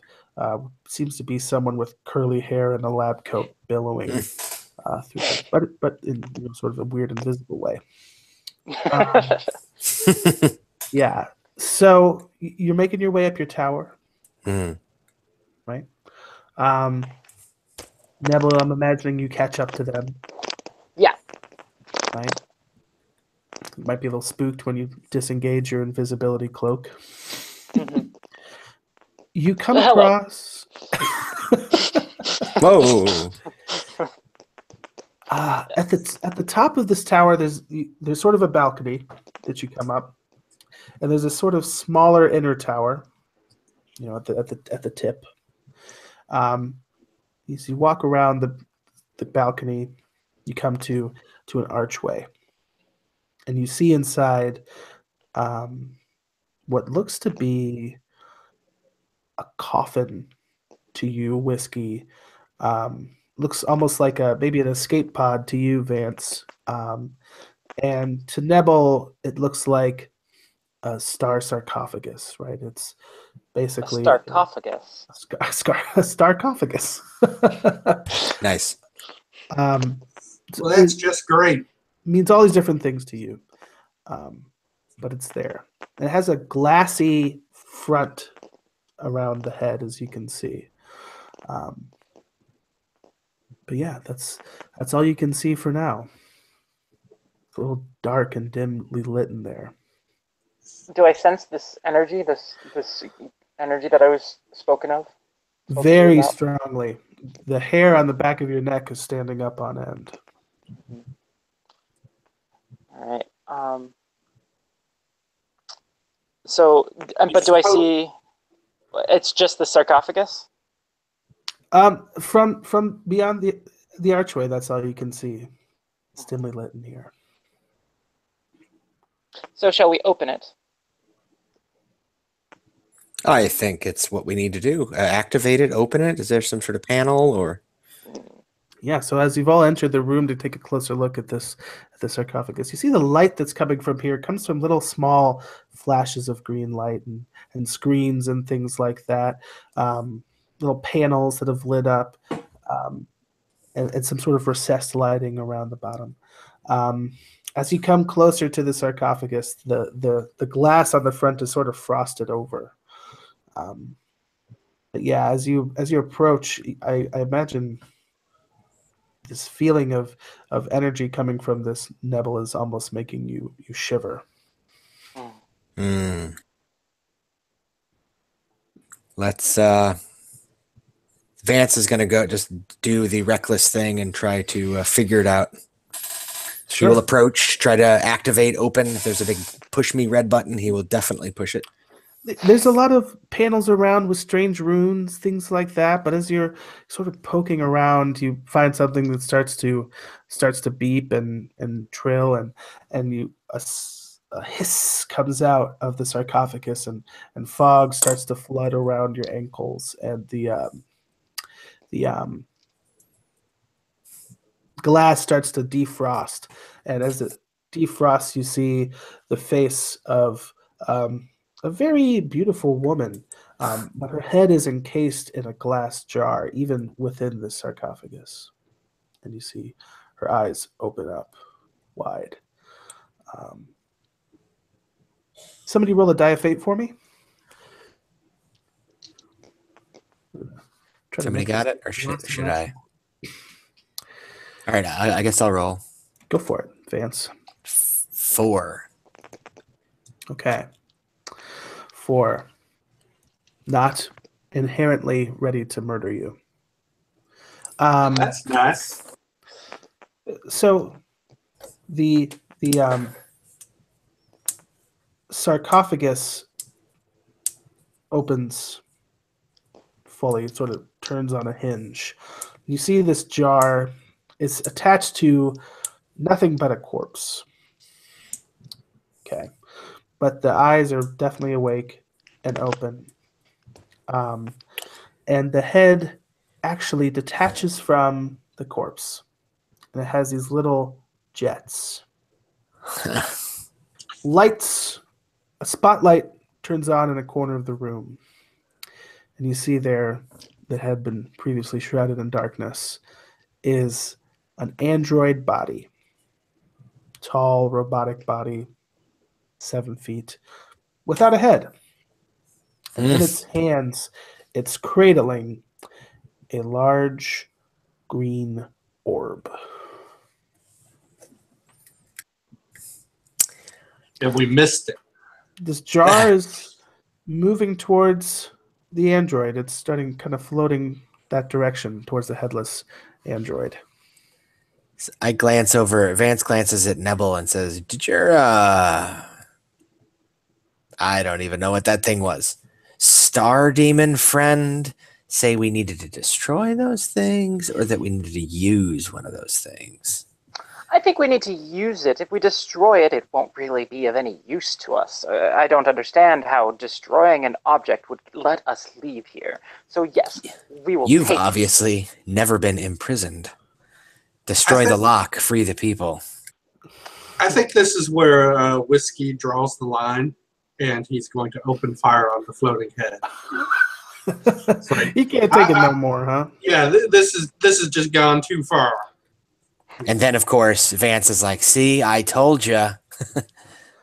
So you sort of quick draw your revolver and fire at the hip. Bing, bing, kind of bounces, ricochets off the glass. The head turns towards you and looks very angry. Some of the glass does seem to be chipped. Go ahead and roll your damage for that. I point at Vance and holster. No, I'm kidding. I was like, oh, wow, this turned really dramatic in the last moments. And through a mental wave, this head has sounded the alarm in this room, and now klaxons are going, red lights are flashing, 6 pillars are rising up out of the ground with strange runes on top of them. And Mooncash, you're outside. Yeah, I think I'm gonna I think the rest of the party probably hears this incredible cacophony as Mooncash has spent one of their uses of nuclear fuel in order to turbocharge their boilers, and they're just like jump jetting up the stairs of the tower. Right. It's like, kind of like banging against the walls as they go up, and then they kind of like vault into the room. I rolled 9 damage, by the way. Oh my goodness gracious! That's right. Volley +1 from the pistol. Very good. Mooncash, you managed to make it in through this archway just as these metallic doors are closing shut. And the view from outside with the camera, after watching this pear-shaped diving suit just squeeze through these metal doors, these wooden stalks, these mushroom stalks fall away from the tower, and they reveal the shape of it to be a rocket. Whoa. These klaxons are going off. You've done significant damage. Blue juice is gushing out of cracks in the head of this android. And you hear a burbled scream of as it's flying around, but it manages to go and attach itself to the android, and it stands up with this orb. And it's kind of clutches it to its chest. But then one of the android arms comes out, and it's shooting a disintegrating death ray at you. So go ahead and tell me what you're going to do in response to that. Whiskey. I'm hopefully my instincts kick in, and I dive for cover behind the sarcophagus. Okay. Space coffin. Roll for dexterity. We'll see if you're the victim of the death ray. 8. It's an 8. Okay. You are not the victim of the death ray. You managed to avoid. You roll out of the way. But you have to tell me, because you got the mixed result, as this death ray sort of pans across the room, who's it pointing at next? That's going to be Vance Quasar. Yeah. You see that. You see that starting to head towards him. Are you going to let that happen? Am I gonna? Oh, no, never mind. Go ahead. You're talking to me. Yes. Well, is it a problem I can solve with shooting or whiskey fire? I feel like if you were to try to solve this problem, you would have to put yourself in harm's way. Well, obviously. I come out from the other side of the coffin and, just fanning the hammer at the bubble helmet. Fair Yeah.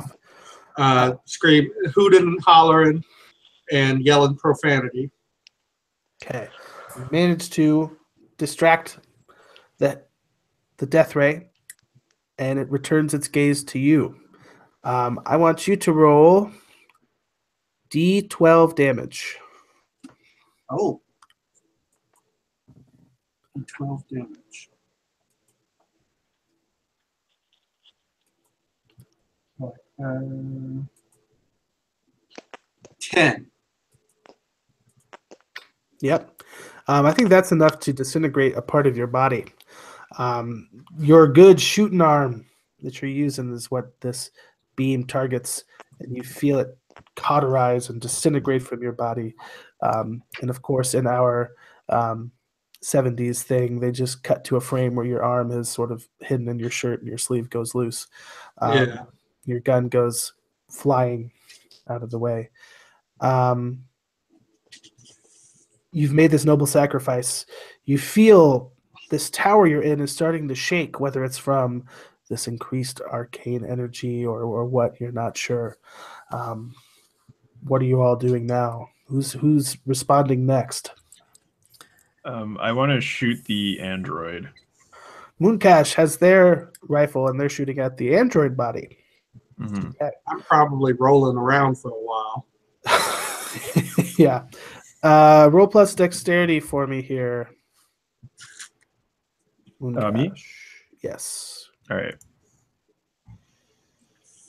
They done shot old whiskey.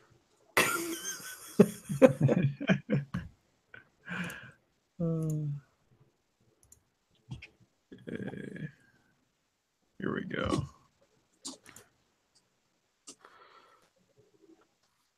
I got a 7. Okay. Roll your damage. You managed to fire off some shots at this All right, android. so I'm rolling d6 plus 4.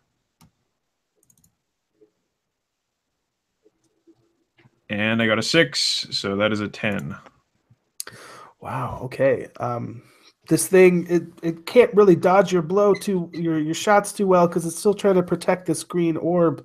And as you see, light is starting to shine. Lightning is starting to come out of this orb into the different parts of the room. But the android is starting to be a little crippled as it's trying to, protect this orb at any cost. But you feel this ground shaking even stronger, and then you start to feel this strange sensation of your stomach is lurching, deep into your base of your body. For you, Mooncash, it's probably just barometric sensors going off, but somehow inexplicably, this tower is rising into the air. Vance, you're very quick on your feet. How are you responding to this situation? So you've been around shuttlecraft before. Yeah, I'm familiar. Like, oh, we made liftoff, and then I'm not entirely sure if that's a good. So one thing that Vance is just maybe okay. One thing that I wasn't clear on is like I don't even know what our goal here is. Do I want to steal the darn thing, kill the robot? I'll kill the robot that's shooting at us. That seems reasonable. Because I don't, alas, have time to chat about it. I guess so. I will. I'm going to run at the robot, slide on the ground, pull out my phaser laser, and unleash it into the actually at the head, the glass head, which might have been a very lovely person if we hadn't just started shooting at them. But now they're trying to disintegrate us. You are certainly going to manage to put in the final, death knell of this android head. But I want you to roll to see if there are any consequences involved with that. Absolutely. So I rolled double ones, and I'm going to invoke my lucky ability. Once per day, I turn a miss into a partial success. Okay. So, well, you're not crushed to death. Right. But sliding underneath, you are pinned by this heavy metallic android falling upon you as its control mechanism has failed. And you kind of hear the last burbling cries of this android saying, "Ah!" Sorry. blue goo is sort of just pooling around you. But as this android falls, its arm kind of goes loose, and this greenstone orb is rolling, and the floor has become uncertain, so it's starting to roll back and forth. Nebel, this orb calls out to you. What do you do? Do I sense that there's a spirit involved? Like some sort of demon that resides within? Oh, I think that's too cool to pass up. Absolutely. Ah. This is not just a star spirit or a star angel, though. This is a definitely a malicious presence. Well, I'm going to try and command it. I'm going to grab the orb and command it. Okay. To do my bidding. So the shuttle is sort of rocking back and forth as you rise, and there's almost a little bit of a comical slapdash attempt to go and try to grab this rolling giant bowling ball, but you get a hold of it finally, and the green light sort of shines up underneath and is underlighting your face as you hold on to this orb. And you hear a voice come from it. It says, "Star Wizard, you do not know what powers you toy with here. I am the new master of this nebula, and I will not be contained by wills as weak as yours."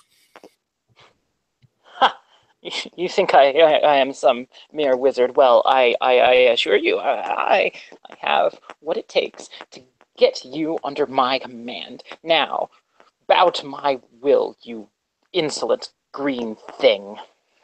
And these mathematical symbols writhe around your head. You're still feeling the effects of Quicksilver. You've become, in this moment, a star being yourself, and your aura sort of permeates with this glowy starlight energy.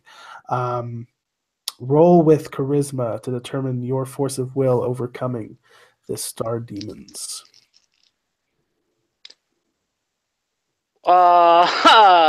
Snake eyes. Yes. All right. Okay. The camera, so to speak, pans out. This is no longer a scene. This is an illustration that they've made, right? Green orbs and colors are flashing and triangles and squares, but then it coalesces into something that looks sort of like a nebula cloud, right? You have this bright green light shining in it. What color are you as a star being, Nebel? I would imagine a sort of purplish orange. Okay, so then you have a purplish orange, a color that almost seems impossible, shining in this nebula and this other green light. And you see one glow and one fade and one glow and one fade until the orange and purple one dies out. Lights flashing, blaring in this space shuttle. Your warlock has got unconscious. You're rising up into the atmosphere, and this green orb in front of you is shedding more and more lightning into the rocket. You're blasting off again, but you do have someone with you who is familiar with spacecraft, and you have a droid who can operate things, and you have a one-armed bandit. Describe your final attempts to wrangle this rocket under control before something terrible happens. I have a proposal. Go for it. So perhaps I run at the orb.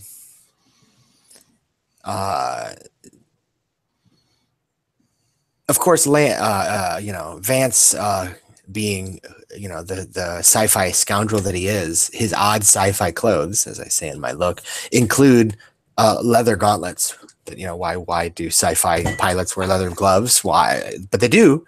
So he's, runs up, picks it up with the leather gloves. He doesn't want to actually touch the darn thing, and runs straight at, scoops it up like at one arm, kind of Flash Gordon football style, and runs to Munkash and shoves or attempts to, unless Munkash prevents him, the orb into Munkash's compartment. Somehow it's like, here, you run on star power. Yeah. See if you can't interface with this. Yeah, I think it's just like Munkash's like chest opens up, and then they say integrating new fuel mixture. You see an inner green light sort of shining out of your bladder area, and you hear this muffled voice inside, "What prison have you put me in? Unhand me!" And this ship is going to have warp power now.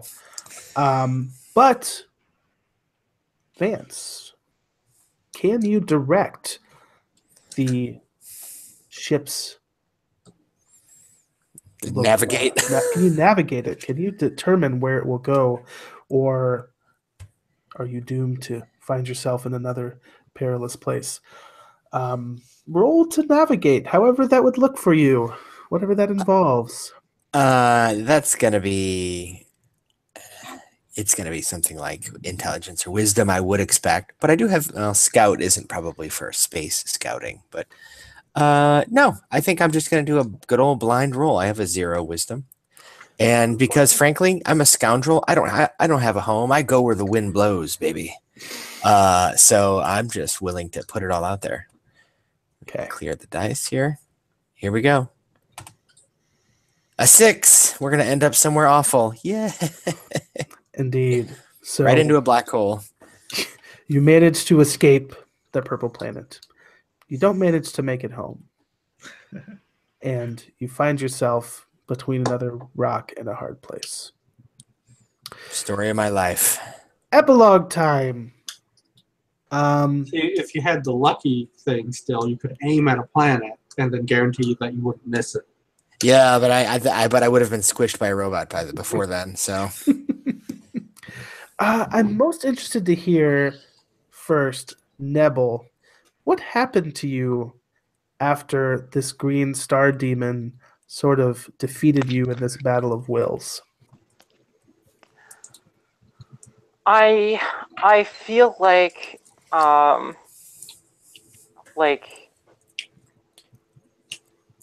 feel like a part of this green demon is still like residing within me. Almost like I'm not really possessed, but I do have this malicious force like slowly corrupting me further. I'm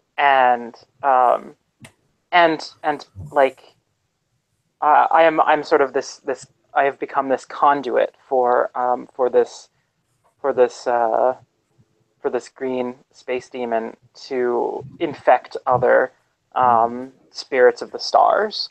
And so like my two spirits have become more malevolent, and so like whereas before I was mainly going, my motivation was power. My motivation is far more chaotic and the motivations of my are less neutral and more chaotic now in our like alignment. And so like projects. Yeah, and like I've like my skin itself has turned a sort of almost like a pearlescent green as well to reflect that like I'm corrupted and like slowly going insane from this corruption. Yep, them's the breaks of space wizardry. It seems to be. Okay. You do the math.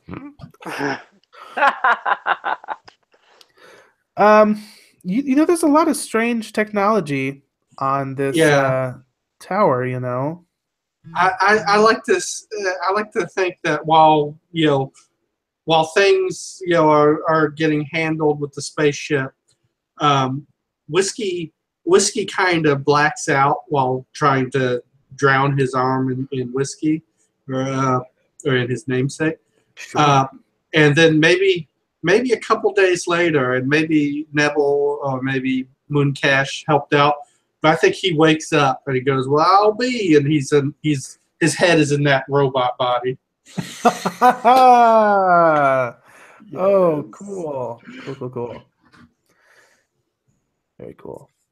Anybody else have an epilogue ready for us?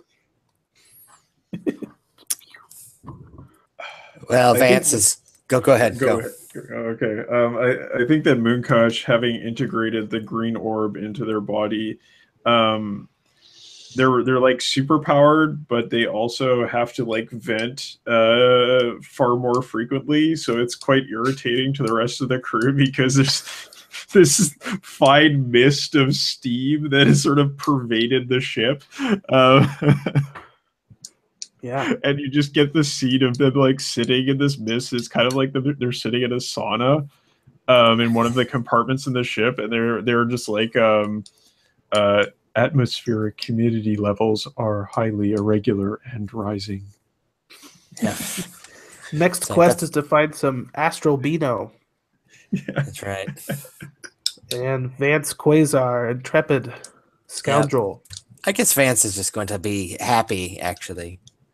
He's almost glad he didn't ever find his way home, because now he can lead this band of misfits on adventures across the galaxy, like some, in classic original Battlestar Galactica / Farscape / Star Trek Voyager kind of way. Flash Gordon. Flash Gordon, Han Solo, He's got a new crew. Yep. It's like, and that's the thing about space. It's not the cold, it's the humidity, In the deep darkness of space, no one can smell you sweat. That's right. Very cool. Well, thank you guys. All of you folks did an amazing job. Wonderful time. Thanks for playing World of Dungeons. Any feedback or roses, thorns, anything you want to throw out there, anything you want to share about your experience? We still have a good 15-20 minutes before our next games. I really like the tone discussion at the start of the session. I thought that was really effective in terms of like setting up what kind of story we were going for. I thought that was really cool. And I also really appreciated the way you had the character sheet set up.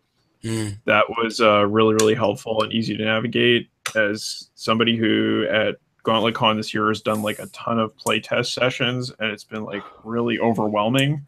This was like so easy for me to grok, and it just like that was really, really nice. So I appreciate that a lot. The only thorn I have is that like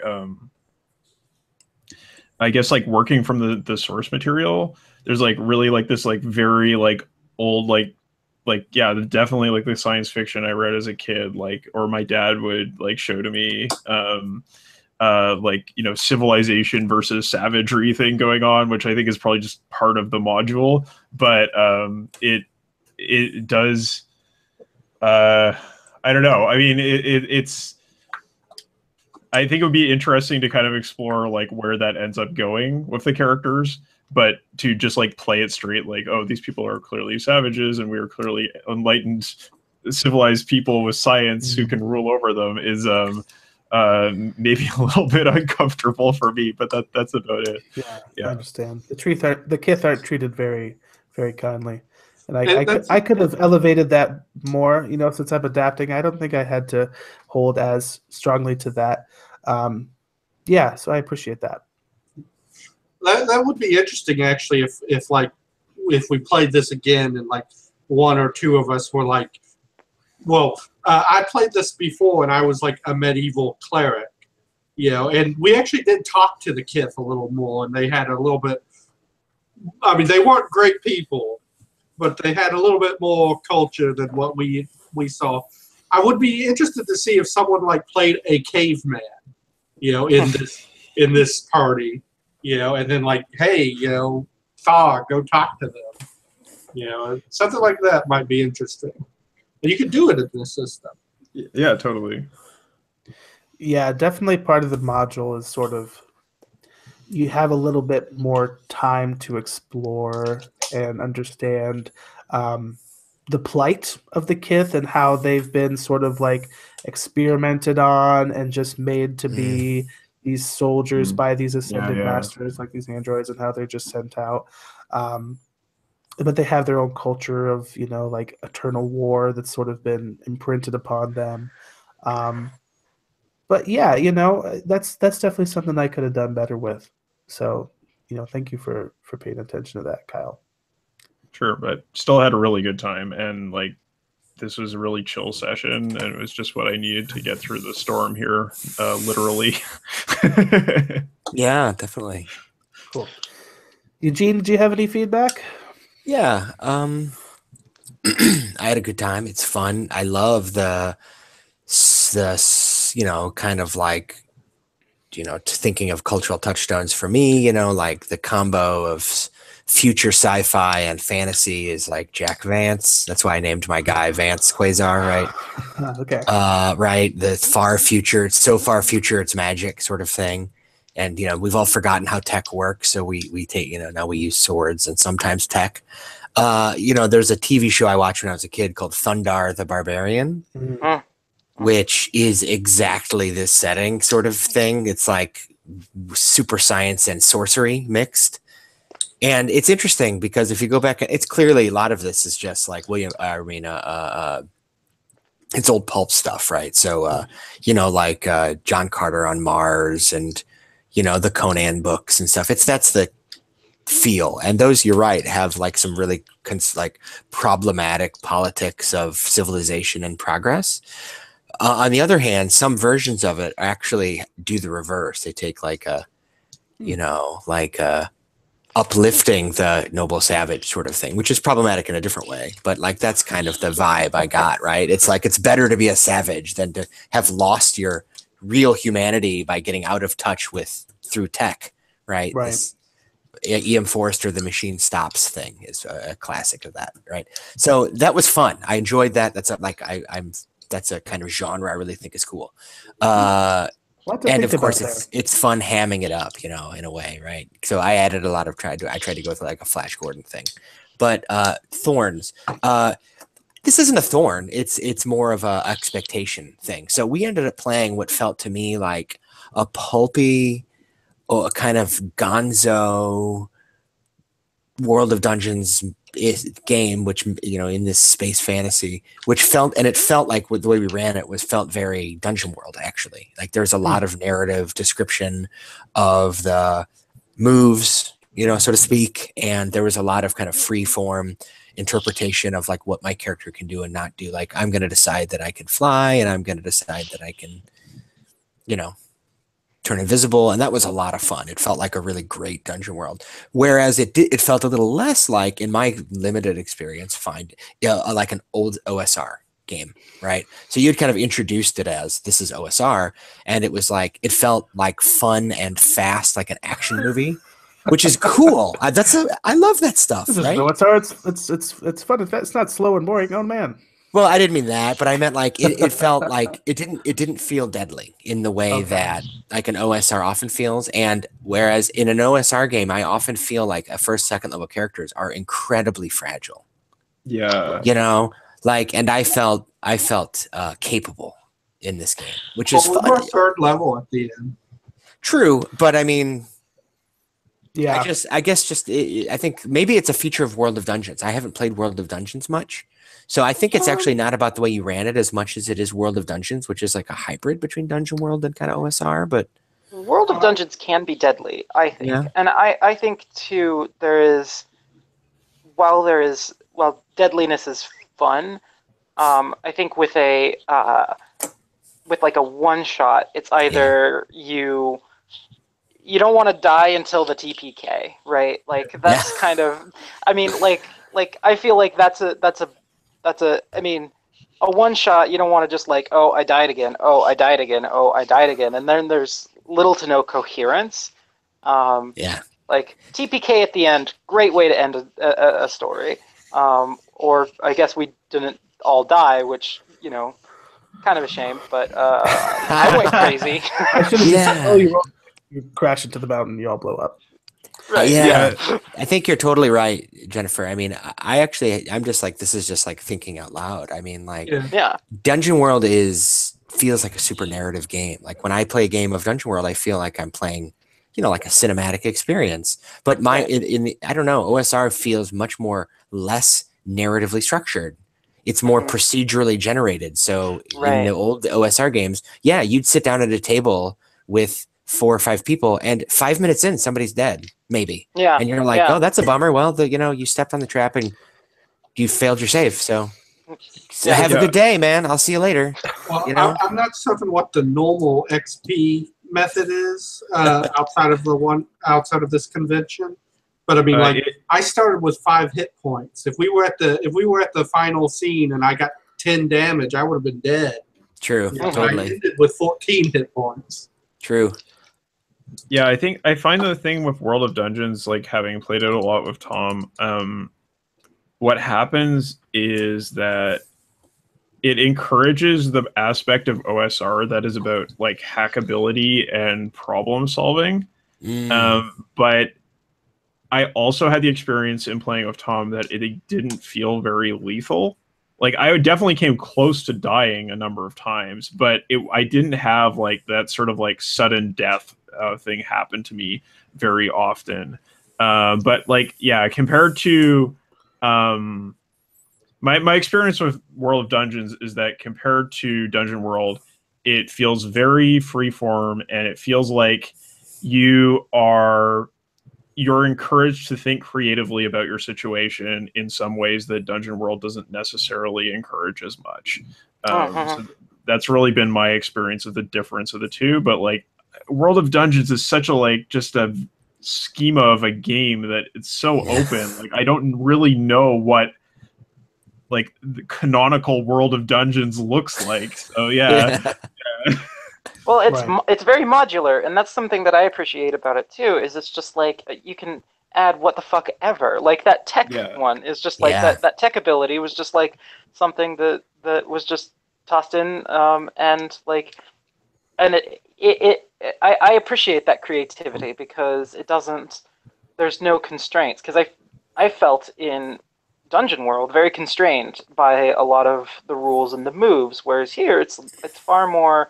Like you really get to run with something interesting and do something kind of weird, and I appreciate that. I've never actually played one of the default classes in World of Dungeons. Like I always just made my own class, which is like a lot of fun, right? Yeah. And I will say too, when it comes to the nature of deadliness and not, I could have really murderized you folks. You guys had 5 HP. Folks had, 6 HP. I only went with a D12 for the death ray. Right. But and the module is like, I was reading this and I'm like, there's no way anybody could survive this. You have to face like 2D20 plus 10 warriors, and the death worm will like just swallow you whole, and there's nothing you can do about it. And like you go into this one, tomb, and there's like 24 mummies, and there's this ziggurat that's born on the backs of 700 warriors, and they have 1,500 warriors surrounding it. And if your players happen to defeat them, here's what it looks like. And it's like, how is any of this even feasible? And that's something I struggle with too personally. I have a hard time making a hard move. I don't know. I don't want you to die yet. I want to see like what happens. Which that's true. That's not very OSR at all. But we just have like a couple minutes left, and I really want to make sure, Jennifer, that you had a chance to have your bit of feedback too here at the end. Was there anything you wanted to share, or anything you felt, anything interesting, especially with you have some OSR experience that I am lacking. So yeah, no, I appreciated it a lot, and like I have this module myself because I love the setting, and I've read through it, and like I just wanted to see how other people would interpret it when playing it, because I'd love to run it myself sometime. with World of Dungeons, and I was like, this is too perfect. So I was really happy to see this setting, and I felt it was done well and evocatively, and I appreciate the melding of the OSR and like the indie game sort of narrative ideas, and so yeah, I think I had a really fun time, and I really appreciated being able to run it. As far as like criticisms, I don't think I really have any. The only criticism that I would have is I just wish this were more of a long form campaign because Yeah. I'd love to I would play definitely enjoy Neville that. again. Yeah, and if you ever put this up into Gauntlet Hangouts, I will sign up immediately. So Awesome. I'm Yeah. definitely thinking about it. And I like to think that if we have a little bit more sessions, more than just a one shot, we'd be able to sort of stretch things out, look at the nature of the savagery, so to speak, a little bit more, sensitively and with some more depth there. And I would say the same to you. If you're going to run this with World of Dungeons, especially if you're going to do more than one session online, let me know. Okay. Because that'd be a lot of fun. Again, thank you all for playing. Thank you for participating at Gauntlet Con. I had a blast with you folks, and I hope you have a great day. Yes, Yeah, thank you so thanks a much. lot. Thank you. Mhm.